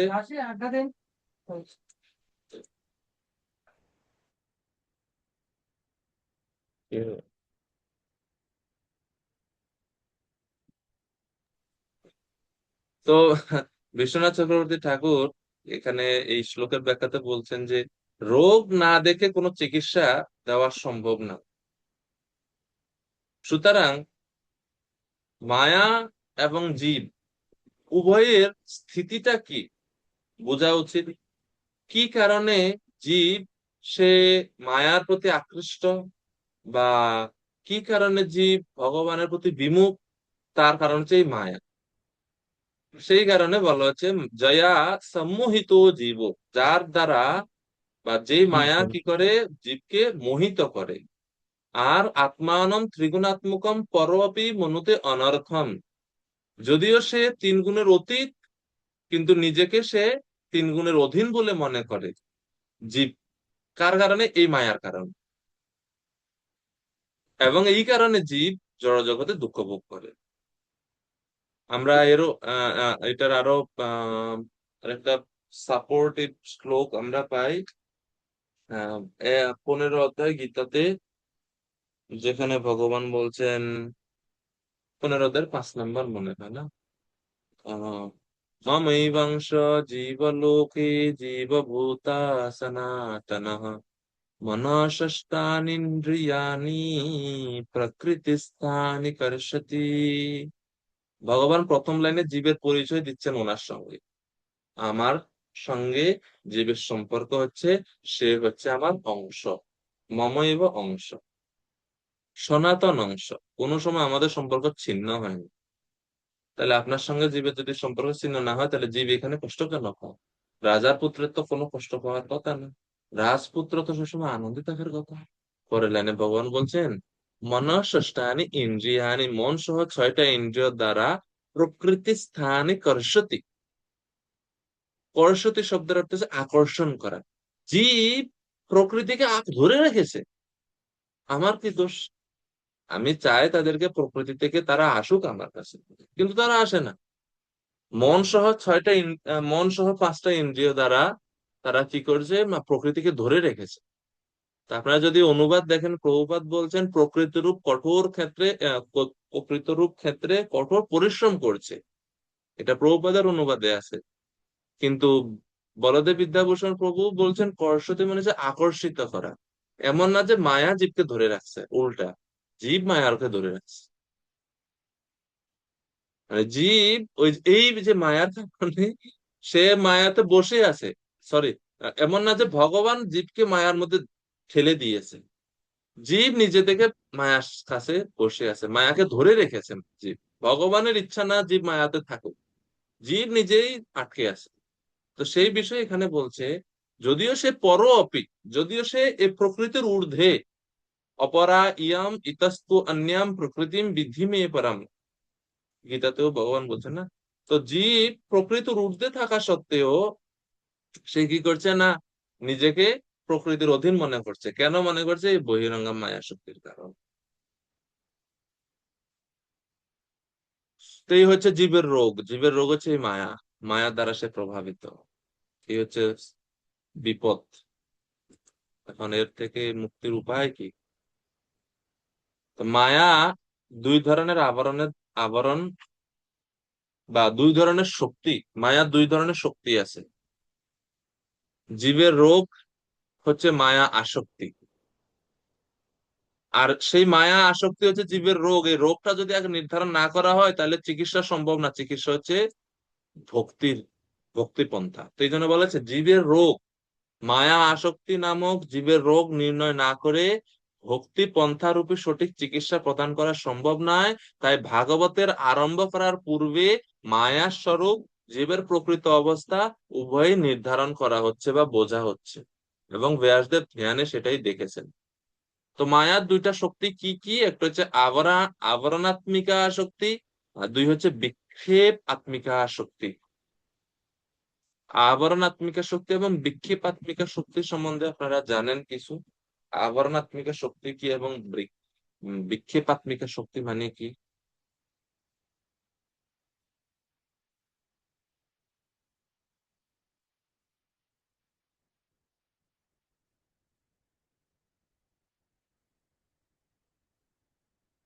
চলতন প্রভু। হরে কৃষ্ণ প্রভু। তো হরে কৃষ্ণ। আবরণাত্মিকা শক্তি মানে হচ্ছে মায়া আমাদের যে প্রকৃত জ্ঞানকে ঢেকে রাখে। তো আমরা যে চিন্ময় সত্তা, এটা আমাদেরকে বুঝতে দেয় না, এটা আমাদেরকে ঢেকে রাখে। আর বিক্ষেপাত্মিকা শক্তি মানে হচ্ছে উনি আমাদেরকে জড় প্রকৃতির গুণের মধ্যে নিক্ষেপ করেন। মায়ার কাজ এটা। মায়া বদ্ধজীবদেরকে আবরণ করে আর বিক্ষেপ করে। কারেক্ট। তো বিশ্বনাথ চক্রবর্তী ঠাকুরও একই রকম ভাবে বলছেন এখানে যে আবরণাত্মিকা মানে হচ্ছে আবরণ করে, আবৃত করে। জীবের স্বরূপ জ্ঞান আবৃত করে দেয় যার দ্বারা, তাই হচ্ছে আবরণাত্মিকা শক্তি। অর্থাৎ জীবের যে আত্মস্বরূপ বা শুদ্ধ স্বরূপ বা কৃষ্ণ দাস, এই চেতনাকে যে শক্তি আবৃত করে দেয় সেটাই হচ্ছে আবরণাত্মিকা শক্তি। প্রথমে মায়া বদ্ধজীবদের উপরে এই আবরণাত্মিকা শক্তি প্রয়োগ করে জীবের স্বরূপ ভুলিয়ে দেয়। ভুলিয়ে দিয়েই তাকে একটা মিথ্যা পরিচয় প্রদান করে যে তুমি হচ্ছে মানুষ, এবং এইভাবে বদ্ধজীব আটকে যায়। তো প্রথম হচ্ছে আবরণাত্মিকা শক্তি। আবরণাত্মিকা শক্তি প্রয়োগ করার পরে পরবর্তী শক্তিটা জীবের উপরে মায়া প্রয়োগ করে, সেটা হচ্ছে বিক্ষেপ আত্মিকা শক্তি। বিক্ষেপ মানে কি? প্রবাদ, একটা প্রবচনে প্রবাদ বলছে বিক্ষেপ মানে হচ্ছে দূরে লাথি দিয়ে সরিয়ে দেওয়া। প্রবাদ বলে মানে যখন আমরা এই নিজেদের স্বরূপ ভুলে যাই তখন আমরা আস্তে আস্তে কি করি, এই ভগবানের সঙ্গ, ভক্ত সঙ্গ, এই সমস্ত থেকে আমরা আস্তে আস্তে আস্তে আস্তে মায়া আমাদেরকে সরিয়ে নিয়ে আসে। তখন এরকম মনে হয় বিক্ষেপাত্মিকা শক্তির দ্বারা যখন আমরা প্রভাবিত হই, এরকম মনে হয় তখন যে ভক্ত সঙ্গ, এত কিছু, এগুলা সব বেকার, এগুলা কোনো কাজের না। এগুলো সব তখন বার্ডেনসাম মনে হয় ভক্তের কাছে। যখন কেউ মায়া দ্বারা প্রভাবিত হয়, তখন ভক্ত সঙ্গ, ভক্তি পন্থা, এগুলো সব কাজ তার কাছে বেকার মনে হয়, এবং কোনো আনন্দ সে পায় না। তখন ধীরে ধীরে ধীরে ধীরে এগুলা থেকে সে দূরে চলে আসে, দূরে দূরে দূরে চলে আসে সবকিছু থেকে। এই জন্য বলছে বিক্ষেপ। বিক্ষেপ মানে তাকে দূরে সরিয়ে দেয়। মায়া ভক্ত সঙ্গ থেকে, সৎসঙ্গ থেকে, সবকিছু থেকে তাকে দূরে সরিয়ে নিয়ে যায়। তো আবরণা থেকে এবং প্রক্ষেপাত্মিকা শক্তি, এই দুই ধরনের শক্তি, এই দুই ধরনের শক্তির কারণে জীব মোহিত হয়ে থাকে, এবং নিজেকে সে, যদিও সে যদিও সে প্রকৃতির ঊর্ধ্বে থাকার কথা, কিন্তু সে এইরকম ভাবে মোহিত হয়ে থাকে। বোঝা গেল? ওকে। তো শিল প্রভুপাদ তাৎপর্যে শ্লোকের এই বিষয়গুলো, যে কেন জীব দুঃখ পায়, দুঃখের মূল কারণ কি, প্রভুপাদ বলছেন সহজ কথা, জীবের দুঃখের সবচাইতে রুট কজ হচ্ছে স্বরূপ ভ্রম। স্বরূপ ভ্রম হচ্ছে জীবের দুঃখের মূল কারণ, নিজের স্বরূপ বিস্মৃত হয়ে যাওয়া। আবার কোথাও কোথাও প্রভুপাদ বলেছেন জীবের দুঃখ কষ্টের মূল কারণ হচ্ছে কৃষ্ণ বিস্মৃতি। এই দুইটা কারণ আমরা বিভিন্ন তাৎপর্যের মধ্যে পাই, এই দুইটা কারণ। কোথাও কোথাও বলছে কৃষ্ণ বিস্মৃতি, কোথাও কোথাও বলছে স্বরূপভ্রম। উভয়ই মূলত একই। কৃষ্ণ বিস্মৃতি মানে কৃষ্ণের সাথে তার সম্পর্ক সে ভুলে যায়, এই কারণে সে দুঃখ পায়। আর কৃষ্ণের সাথে সম্পর্ক ভুলে যাওয়াই তো স্বরূপভ্রম, তো একই বিষয়। তো স্বরূপভ্রম এবং কৃষ্ণ বিস্মৃতি হচ্ছে আমাদের দুঃখের মূল কারণ। ওই কারণের পরবর্তী কারণ হচ্ছে তিন গুণ। এই যে প্রকৃতি আমাদের দুঃখ দেয়, ওই কারণের পরবর্তী গুণ হচ্ছে কর্ম আমাদের দুঃখ দেয়। আমরা বলি না কর্ম কষ্টের কারণ, কোথাও কোথাও বলা হয় মন কষ্টের কারণ, কোথাও কোথাও বলা হয় গ্রহ নক্ষত্র কষ্টের কারণ। অমুক গ্রহ আমার উপরে ক্রোধান্বিত আছে, অমুক গ্রহ আমার ফেভারে নাই জন্য কষ্ট। এই সবগুলো হচ্ছে গৌণ, গৌণ কারণ দুঃখের। অমুক ব্যক্তি, অমুক জীব, অমুক প্রাণী আমাকে কষ্ট দিচ্ছে, অমুক অসুস্থতা আমাকে কষ্ট দিচ্ছে, এসবগুলো হচ্ছে গৌণ কারণ। মুখ্য কারণ হচ্ছে কৃষ্ণ বিস্মৃতি, স্বরূপ ভুলে যাওয়া। প্রভুপাদ বলছেন, এইভাবে জড় প্রকৃতির সংস্পর্শে আসার ফলে শুদ্ধ চিন্ময় আত্মা জড় প্রকৃতির গুণের প্রভাবে ত্রিতাপ দুঃখ ভোগ করে। যেহেতু প্রকৃতির অতি কাছে আসছে, সংস্পর্শে আসছে, এই কারণে। আর আমাদের এই যে বদ্ধ দশা, এইখান থেকে আমাদের বের করার জন্য কৃষ্ণ বিভিন্ন অবতার রূপ ধারণ করে তিনি এই জড় জগতে আসেন। এই জড় জগৎ হচ্ছে কারাগারের মতো। প্রভুপাদ তাৎপর্যের মাঝামাঝি, মাঝামাঝি থেকে শেষ দিক থেকে শেষ পর্যন্ত, তাৎপর্যের মাঝামাঝি যে দেখেন, রাজা তার অবাধ্য প্রজাদের কারাগারে আবদ্ধ করে রাখেন, কিন্তু কখনো কখনো কয়েদিদের দুঃখ নিবৃত্তির জন্য রাজা ব্যক্তিগতভাবে কারাগারে গিয়ে তাদের বিকৃত মনোবৃত্তির পরিবর্তন করার জন্য উপদেশ দেন, এবং তার অনুরোধ অনুসারে আচরণ করার ফলে কয়েদিরা তৎক্ষণাৎ কারামুক্ত হয়। এটা একটা উপমা ব্যবহার করছেন প্রভুপাদ। তদ্রূপ এই কারাগার হচ্ছে এই জড়জগৎ। এই জড়জগতে কৃষ্ণ আসেন বিভিন্ন অবতার রূপ ধারণ করে, এবং বদ্ধজীবরা যারা আমরা আসামি আছি, আমাদেরকে তিনি কিছু উপদেশ দেন যে তোমরা যদি এই উপদেশগুলো মানো, তাহলে তোমরা এই কারাগার থেকে ছুটি পাবে। তো যে সমস্ত আসামিরা কৃষ্ণের আদেশ পালন করে, তাদেরকে ভগবান এই মায়ার কারাগার থেকে, এই সংসার কারাগার থেকে ছুটি দিবে। তো সেই কারণে এই শরণাগত হতে হবে ভগবানের কাছে। শরণাগতি হচ্ছে এই মায়ারূপী যে কারাগার বা বন্ধন, সেই বন্ধন থেকে, মায়ার হাত থেকে অতিক্রম পাওয়ার উপায়। দৈবী হি এষা গুণময়ী মম মায়া দুরত্যয়া মামেব ইয়ে প্রপদ্যন্তে মায়ামেতাম তরন্তি তে। মাম এব, এব শব্দের মানে অবশ্যই একমাত্র আমি মায়া থেকে জীবকে মুক্ত করতে পারি, অন্য কেউ না। সে কারণে ভগবানের শরণাগত হতে হবে। প্রভুপাদ পরে বলছে ভগবানের শরণাগতি আসবে পরে, আগে শুদ্ধ ভক্ত শরণাগত হন, গুরুদেবের শরণাগত হন, তারপরে ভগবানের শরণাগতি আসবে। ভগবানের শরণাগতি শুরু হয় শুদ্ধ ভক্তের গুরুদেবের শরণাগত হওয়ার মাধ্যমে, গুরুর চরণে আশ্রয় গ্রহণের মাধ্যমে। প্রভুপাদ তাৎপর্যের শেষে দেখেন লেখা আছে, প্রভুপাদ বলছে ভগবানের করুণা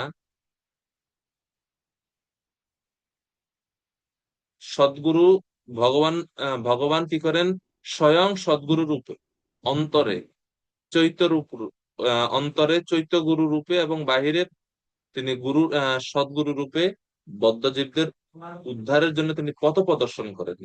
প্রতিটি জীবের হৃদয়ে পরমাত্মা রূপে বিরাজ করে তিনি গুরু হন, বাইরে সাধু শাস্ত্র এবং দীক্ষা গুরু রূপে তিনি গুরু হন। এইভাবে বদ্ধজীবদের তিনি কি করেন, মুক্ত করার জন্য চেষ্টা করেন। তো শরণাগতি কিভাবে হওয়া যাবে?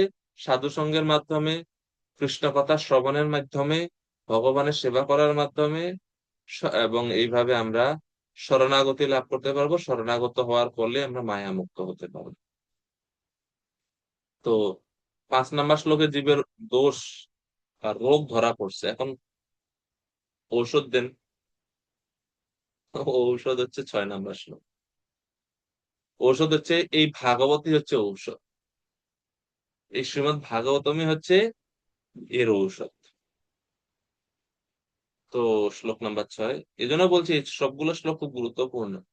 অনর্থোপশমম সাক্ষাৎ ভক্তি যোগমধুক্ষজে লোকস্য জানতো বিদ্বান চক্রে সত্বত সংহিতাম। আহ, রঙ্গদেবী মাতাজি কৃপা করে অনুবাদ করবেন শ্লোক নাম্বার 6-এর। হরে কৃষ্ণ। হরে কৃষ্ণ। জীবের প্রাগতিক দুঃখ দুর্দশা যা হচ্ছে তার কাছে নষ্ট। ভক্তিযোগের মাধ্যমে অচিরেই তার উপশম হয়, কিন্তু সাধারণ মানুষ তা জানে না, এবং তাই মহাজ্ঞানী ব্যাসদেব পরম তত্ত্ব সম্মিলিত এই সেই সাতত সংহিতা সংহিতা। সংকলন করেছেন। হরে কৃষ্ণ। তো ব্যাসদেব তিনি ধ্যান করে জীবের রোগ দেখলেন। রোগটা হচ্ছে কোনটা? ওই যে কৃষ্ণের পিছনে যে দাঁড়ায় আছে, মায়া। এই মায়ার কারণে জীব কষ্ট পায়, এ হচ্ছে রোগ। রোগ ধরলেন, চিকিৎসা কি? চিকিৎসা হচ্ছে কৃষ্ণ। কারণ কৃষ্ণের আশ্রয়ে আছে মায়া। মায়ার থেকে যদি জীব মুক্ত হতে চায়, গীতায় ভগবান বলছেন মামেবা ইয়ে প্রপত্যন্তে, আমার যে শরণাগত হবে সে মায়া থেকে মুক্ত হতে পারবে, আর কেউ মায়া থেকে মুক্ত করতে পারবে না। সেই কারণে সমাধানও দেখলেন, রোগও দেখলেন। সমাধান হচ্ছে কৃষ্ণ। এখন কৃষ্ণের শরণাগত হতে হলে কি দরকার? এই কলিযুগে কৃষ্ণ তো নাই। কৃষ্ণ সদাম উপগতে, কৃষ্ণ চলে গেছে। তাহলে কি করবেন এখন? কৃষ্ণের শরণাগত হতে হবে, এটা হচ্ছে চিকিৎসা। কিন্তু কৃষ্ণ তো নাই কলিযুগে। মানে at least আমরা যদি ভাগবতের দৃষ্টিতে দেখি, কৃষ্ণ ভাগবতে বলা আছে কৃষ্ণ সদাম উপগতে, কৃষ্ণ তার ধামে চলে গেলেন। তো এখন কৃষ্ণ যখন ওনার ধামে চলে গেলেন, তাহলে উপায় কি? উপায় যে শ্রীমদ ভাগবত। কৃষ্ণ সদামুপগতে ধর্মজ্ঞানাদিবি সহ কলৌ নষ্ট দৃশাম ঈশ পুরাণ অর্ক। পুরাণ অর্ক হচ্ছে সূর্যরূপী পুরাণ, হচ্ছে শ্রীমদ ভাগবত। এই শ্রীমদ ভাগবতের আশ্রয় করলে জীব তার বদ্ধদশা থেকে মুক্ত হতে পারে। এটা হচ্ছে সমাধান। এখন প্রশ্ন হচ্ছে ভাগবতের আশ্রয় মানে কি? ভাগবতের আশ্রয় মানে হচ্ছে ভক্তির আশ্রয়। ভাগবতের আশ্রয় গ্রহণ করা মানে হচ্ছে ভক্তির আশ্রয় গ্রহণ করা। সমাধান হচ্ছে ভক্তি, ভক্তিযোগ অনুশীলন করা। ভক্তিযোগের একটা অঙ্গ যে শ্রীমদ ভাগবতম অধ্যায়। তো ভাগবতের আশ্রয় বা ভক্তির আশ্রয় একই, কেননা ভক্তিরই অনেক অঙ্গের মধ্যে একটা অঙ্গ হচ্ছে ভাগবত অধ্যায়, ঠিক না? ভাগবত অধ্যয়ন হচ্ছে ভক্তিরই একটা অঙ্গ।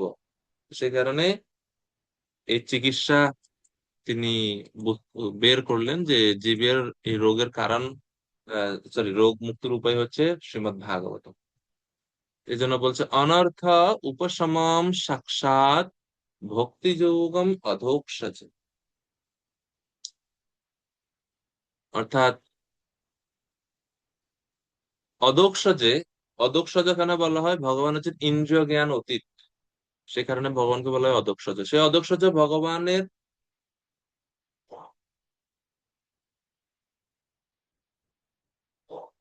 প্রতি যদি কেউ ভক্তি অনুশীলন করে, তাহলে অনর্থ সমূহ উপশম হয়। সেই ভগবানকে জানাটাই হচ্ছে জীবের সংসার দুঃখ নিবৃত্তির উপায়। এই জন্য তিনি কি করলেন? তাই মহাজ্ঞানী ব্যাসদেব পরম তত্ত্ব সম্বন্ধিত এই সাতত সংহিতা সংকলন করলেন। এবং শ্রীমদ ভাগবত যে জীবের এই বদ্ধদশার মুক্তির উপায়, এখানে আমরা প্রমাণ পাচ্ছি। এর আরেক আরেক সুন্দর প্রমাণ আমরা পাই তৃতীয় স্কন্দ ভাগবত, তৃতীয় স্কন্দের অষ্টম অধ্যায়ে। তৃতীয় তৃতীয় স্কন্দের অষ্টম অধ্যায়ে এর আমরা প্রমাণ পাই। তৃতীয় স্কন্দের পঞ্চম অধ্যায়ে বিদুরজি মৈত্র ঋষির কাছে প্রশ্ন করছেন,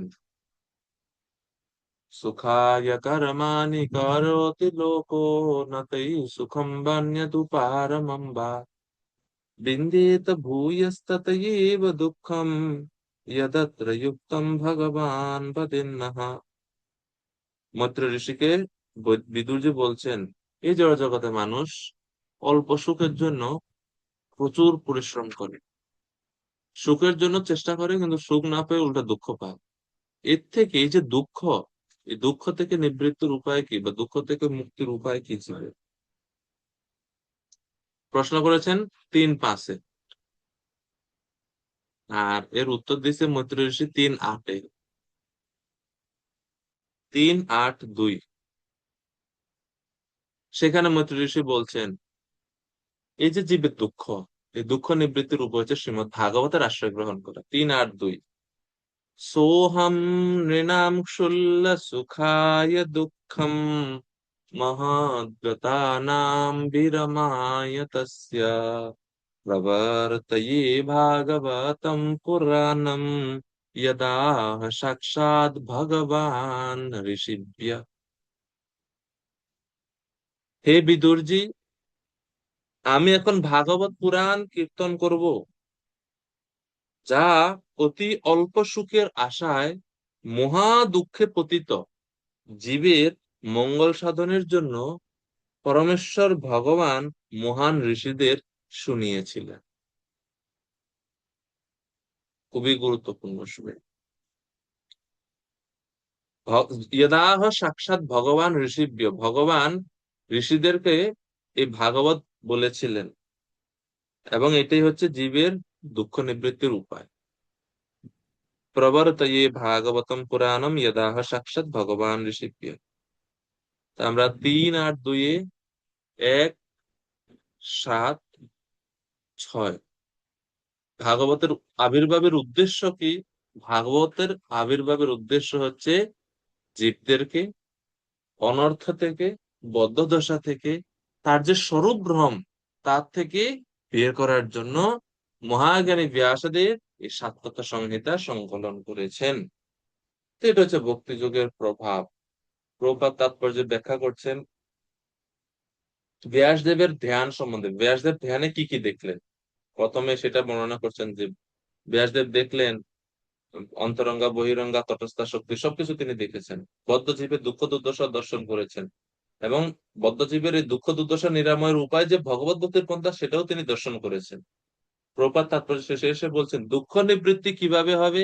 শ্রবণ কীর্তনাদি নির্দেশিত পন্থায় জড় জগতে অবাঞ্ছিত দুঃখ দুর্দশা তৎক্ষণাৎ নিবৃত্তি হয়। এই জড় আসক্তির নিবৃত্তি চিন্ময় জ্ঞানের বিকাশের অপেক্ষা করে না, পক্ষান্তরে জ্ঞান পরমতত্ত্ব উপলব্ধির ভক্তিযুক্ত সেবার উপরে নির্ভরশীল। এই সুপ্ত ভগবত প্রেমের পুনর্বিকাশ করতে হলে অবশ্যই ভগবানের কৃপার উপর নির্ভর করে ভক্তিযোগ আমাদের চালিয়ে যেতে হবে, এবং এটাই হচ্ছে দুঃখ নিবৃত্তির একমাত্র উপায়। এটাই হচ্ছে দুঃখ নিবৃত্তির একমাত্র উপায়।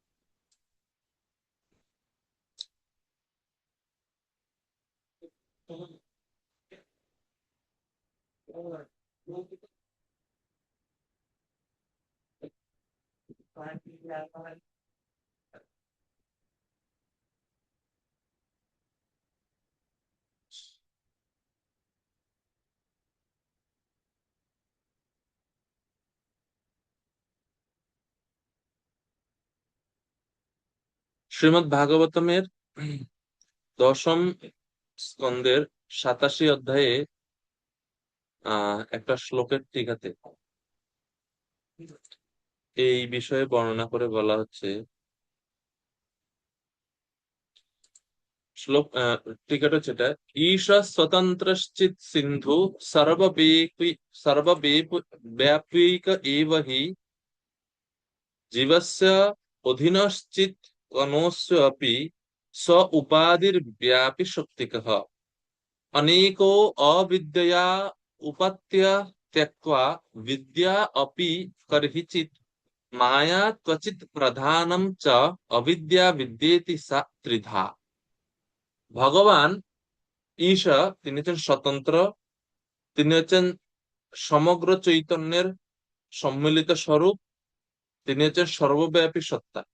এটা হচ্ছে ভগবানের বৈশিষ্ট্য।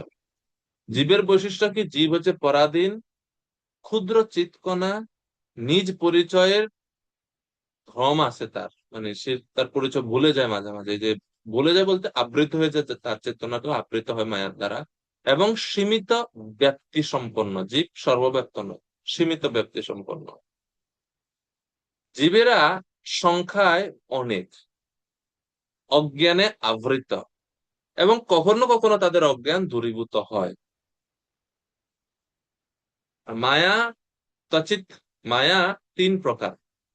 অচিত প্রধান, 2 হচ্ছে অবিদ্যা, 3 হচ্ছে বিদ্যা। তো ভগবান, জীব, মায়া এসব কিছু ব্যাসদেব ধ্যানে দর্শন করছে।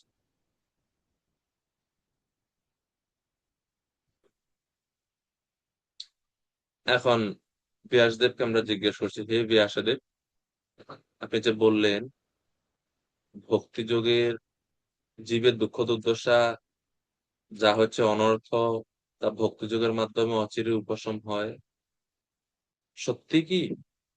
আর ভক্তি যোগ করলে কিভাবে জীবের দুঃখ দুর্দশা দূর হয়, একটু যদি আর একটু ব্যাখ্যা করেন। তো 7 নম্বর শ্লোকে এসে তিনি এখন বলছেন জীবের, সরি, বা এই ভাগবতের আশ্রয় গ্রহণ করলে জীবের যে খালি দুঃখ দুর্দশা দূর হবে সেটা না। জীবের দুঃখ দুর্দশা দূর করা ভাগবতের মুখ্য উদ্দেশ্য না, এটা হচ্ছে ভাগবতের গৌণ উদ্দেশ্য। ভাগবতের মুখ্য উদ্দেশ্য হচ্ছে প্রেম লাভ করা। প্রেম লাভ করবে জীব ভগবানের প্রতি, এটা হচ্ছে ভাগবতের মুখ্য উদ্দেশ্য। দুঃখ দূর করার জন্য তো অন্যান্য পন্থাও আছে।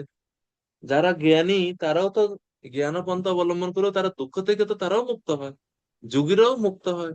তো ভাগবতের এই উদ্দেশ্য না শুধু, ভাগবতের উদ্দেশ্য হচ্ছে প্রেম সাধন।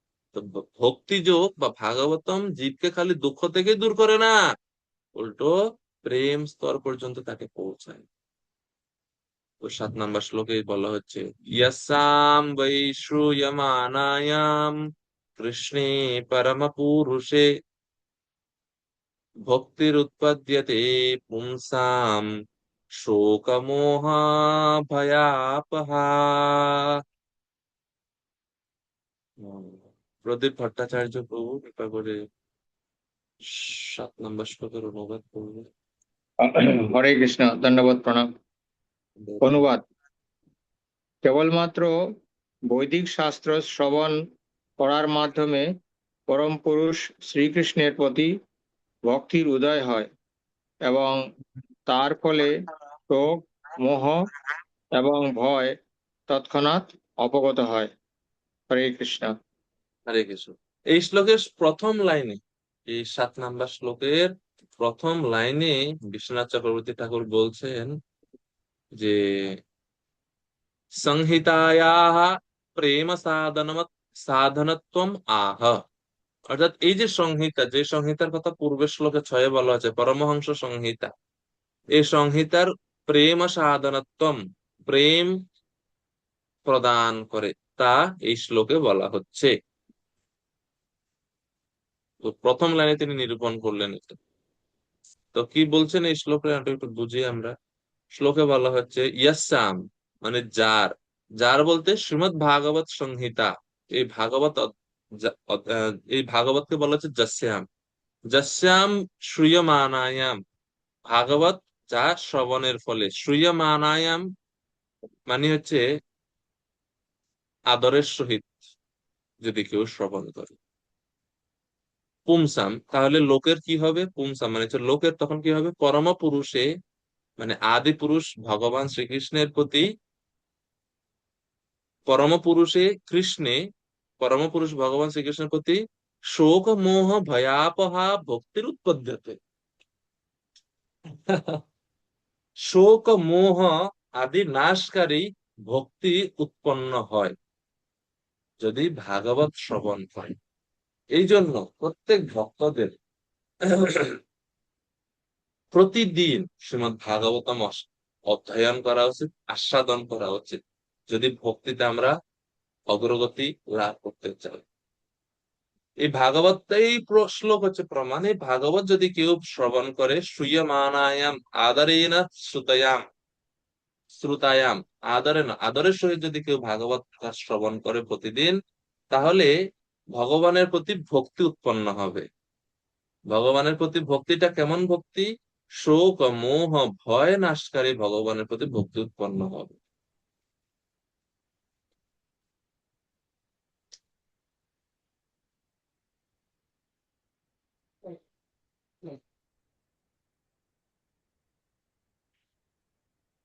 তো বিশ্বনাথ চক্রবর্তী ঠাকুর বলছেন এ তো ভাগবতের এত মহিমা, জাস্ট শ্রবণের ফলই এত ফল, এত কিছু। আর ভাগবত যদি কেউ কীর্তন করে, তো এরকম ভাবে কেবল শ্রবণ করার দ্বারাই প্রেমের উদয় হয়, তাহলে অন্যকে শ্রবণে নিযুক্ত করলে তার কত বেশি ফল হবে সে কথা কি আর বলার অপেক্ষা রাখে?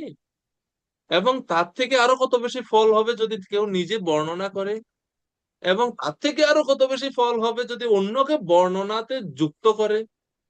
এগুলো একটার থেকে আরেকটা হায়ার পজিশন। সবচেয়ে নিচ হচ্ছে শ্রবণ। শ্রবণ করলেই প্রেম। তার উপরে হচ্ছে অন্যকে শ্রবণে যুক্ত করা, তাহলে আরো বেশি ফল। তার থেকে শ্রেষ্ঠ হচ্ছে নিজে বর্ণনা করা, তাদের আরো বেশি ফল। তার থেকে শ্রেষ্ঠ হচ্ছে অন্যকে ভাগবত কথা বর্ণনাতে যুক্ত করা, আরো বেশি ফল। ঠিক আছে। আর এই শ্লোকে এই যে বলা হচ্ছে না ভক্তির উৎপত্তিতে, ভক্তি শব্দের অর্থ হচ্ছে প্রেম। ভগবানের কথা, ভাগবত কথা শুনলে ভক্তি হবে, ভক্তির উদয় হয়, তাৎপর্যে আছে, এ অনুবাদে আছে। বিশ্বনাথ চক্রবর্তী ঠাকুর বলছেন এখানে ভক্তি শব্দের অর্থ হচ্ছে প্রেম, প্রেম উৎপন্ন। ভক্তি শব্দের অর্থ প্রেম কেন বললেন? কারণ ভক্তির সর্বোচ্চ সীমা কি, মানে ভক্তি আমরা করি কি লাভের জন্য? প্রেম ভক্তি বলি না, প্রেম লাভ হচ্ছে ভক্তির সর্বোচ্চ সীমা। তো তার প্রমাণও তিনি দিয়েছেন।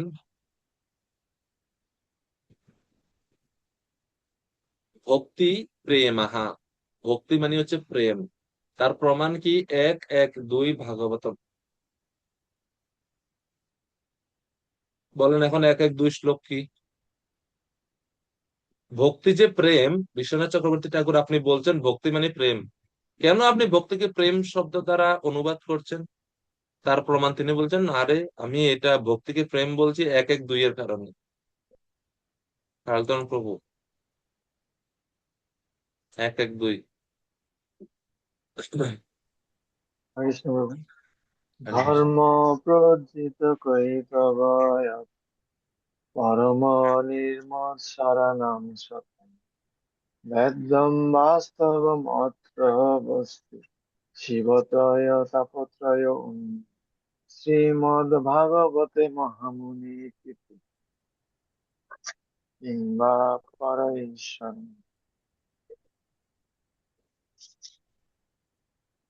সত্যোরিত্যবরুদ্ধ তত্র পৃথিবী শুশ্রূষুবি তৎক্ষণা।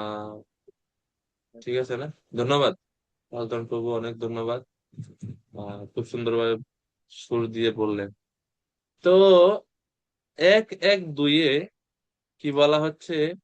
ভাগবত যদি কেউ শ্রবণ করে, ধর্মা প্রজ্জিত কৈতবাত্র পরমো নির্মাৎসরাণাম সতাম वेद्यां वास्तवमत्र वस्तु शिवदम् तापत्रयोन्मूलनम् श्रीमद्भागवते महामुनिकृते किं वा परैश्वर। তারপরে সদ্যো হৃদ্যবরুদ্ধ তত্র পৃথিবী শুশ্রূষুবি তৎক্ষণাৎ। ঈশ্বর সদ্য হৃদি অবরুদ্ধতে অত্র পৃথিবীঃ। এই ভাগবতের কথা যদি কেউ শ্রবণ করে, তাহলে ভগবান শ্রীকৃষ্ণ জীবের হৃদয়ে আবদ্ধ হয়ে যান।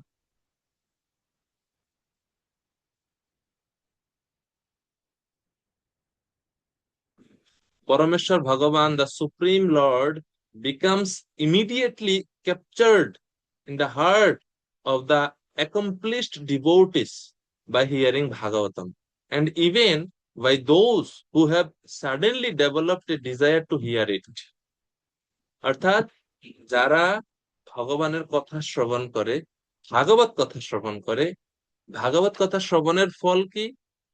ভগবান সদ্য হৃদয় অবরুদ্ধতে, সাথে সাথে ভগবান হৃদয়ের মধ্যে অবরুদ্ধ হয়ে যায়, ক্যাপচার্ড হয়ে যায়। ভগবান কখন একজনের হৃদয়ে ক্যাপচার্ড হয়? ভগবানকে কে আটকাইতে পারে? এই জগতে ভগবানকে একটা জিনিসই আবদ্ধ করতে পারে, সেটা হচ্ছে কৃষ্ণ প্রেম। প্রেম ছাড়া অন্য কোনো জিনিস কোনো সময় কৃষ্ণকে আবদ্ধ করতে পারে না। তো এই জন্য তিনি বলছেন ভক্তি মানে হচ্ছে এখানে প্রেম। কেননা সেখানে ভাগবত কথা শ্রবণের ফলে কৃষ্ণ হৃদয় আবির্ভূত হন বলা হচ্ছে। আর প্রেম মানে কৃষ্ণর হৃদয়ে আবির্ভূত তখনই হন যখন কারো প্রেম আছে। প্রেম না থাকলে তো আর কৃষ্ণ আবির্ভূত হৃদয়ে অবরুদ্ধ হন না কারো হৃদয়ে। তো সেই কারণে ভাগবত কথা শ্রবণ যেটা হচ্ছে ভক্তি, ভক্তি মানে হচ্ছে এখানে প্রেম। সে কারণে বলছে যে ভাগবত কথা শ্রবণের ফলে প্রেম উৎপন্ন হয়, প্রেম উৎপন্ন হলে ভগবান তখন ভক্তের হৃদয়ে অবরুদ্ধ হয়। ঠিক আছে। তো শিল প্রভুপাদ তাৎপর্যে ভাগবতের কথা শ্রবণের প্রভাব সম্বন্ধে আলোচনা করছেন। এখানে স্পষ্টভাবে উল্লেখ করা হয়েছে কেবলমাত্র শ্রীমদ্ ভাগবতের বাণী শ্রবণ করার মাধ্যমেই ভগবান শ্রীকৃষ্ণের প্রতি আসক্ত হওয়া যায় এবং তার ফলে শোক মোহ ভয় তৎক্ষণাৎ ভবরোগের নিরাময় হয়। শিল ব্যাসদেব পূর্ণ পুরুষোত্তম ভগবানকে দর্শন করেছিলেন এবং এই শ্লোকে কৃষ্ণই পরম পুরুষে, এই শ্লোকে পূর্ণ পুরুষোত্তম ভগবান যে শ্রীকৃষ্ণ তা স্পষ্টভাবে প্রমাণ করা হচ্ছে।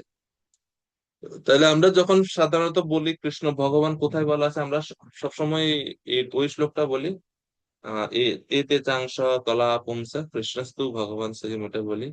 এই শ্লোকটাও আমরা বলতে পারি, ইয়াসাম বৈ শ্রীয়মানায়াম কৃষ্ণে পরম পুরুষে। এখানেও কৃষ্ণকে পরম পুরুষ বলা হচ্ছে, প্রভুপাদ বলছে।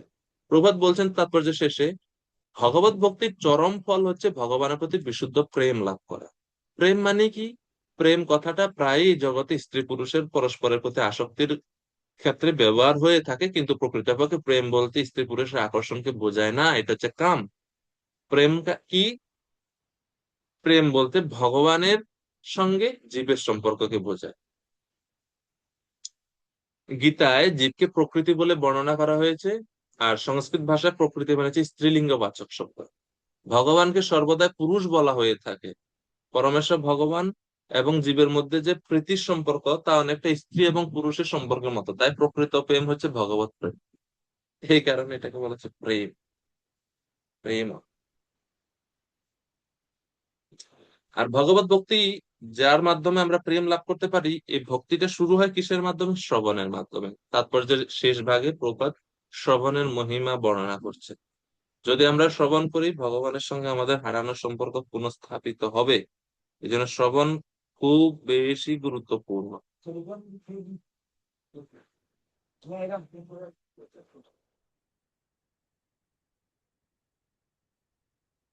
শ্রবণটা হচ্ছে খুব বেশি গুরুত্বপূর্ণ।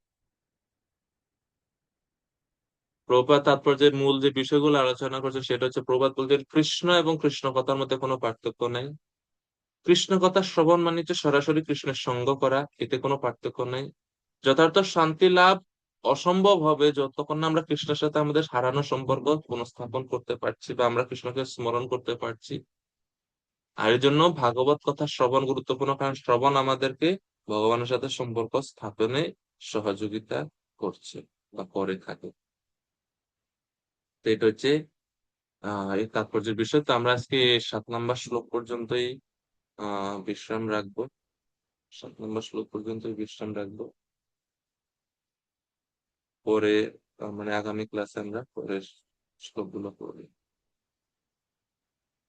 হরে কৃষ্ণ কৃষ্ণ কৃষ্ণ হরে হরে, হরে রাম রাম রাম। जय मूल पुराण श्रीमद् भागवतम की जय। समवेत भक्त वृंदगण की जय। जगत गुरु श्रील प्रभुपाद की जय। निताई गौर प्रेमानंदे। हरे हरे। हरे কৃষ্ণ। কোনো প্রশ্ন যদি থাকে জিজ্ঞেস করতে পারেন।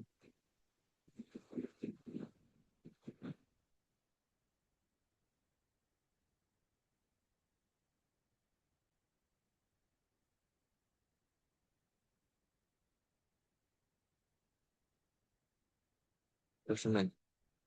ঠিক আছে তাইলে সবাইকে অনেক অনেক ধন্যবাদ। এখানে আমরা বিশ্রাম রাখছি।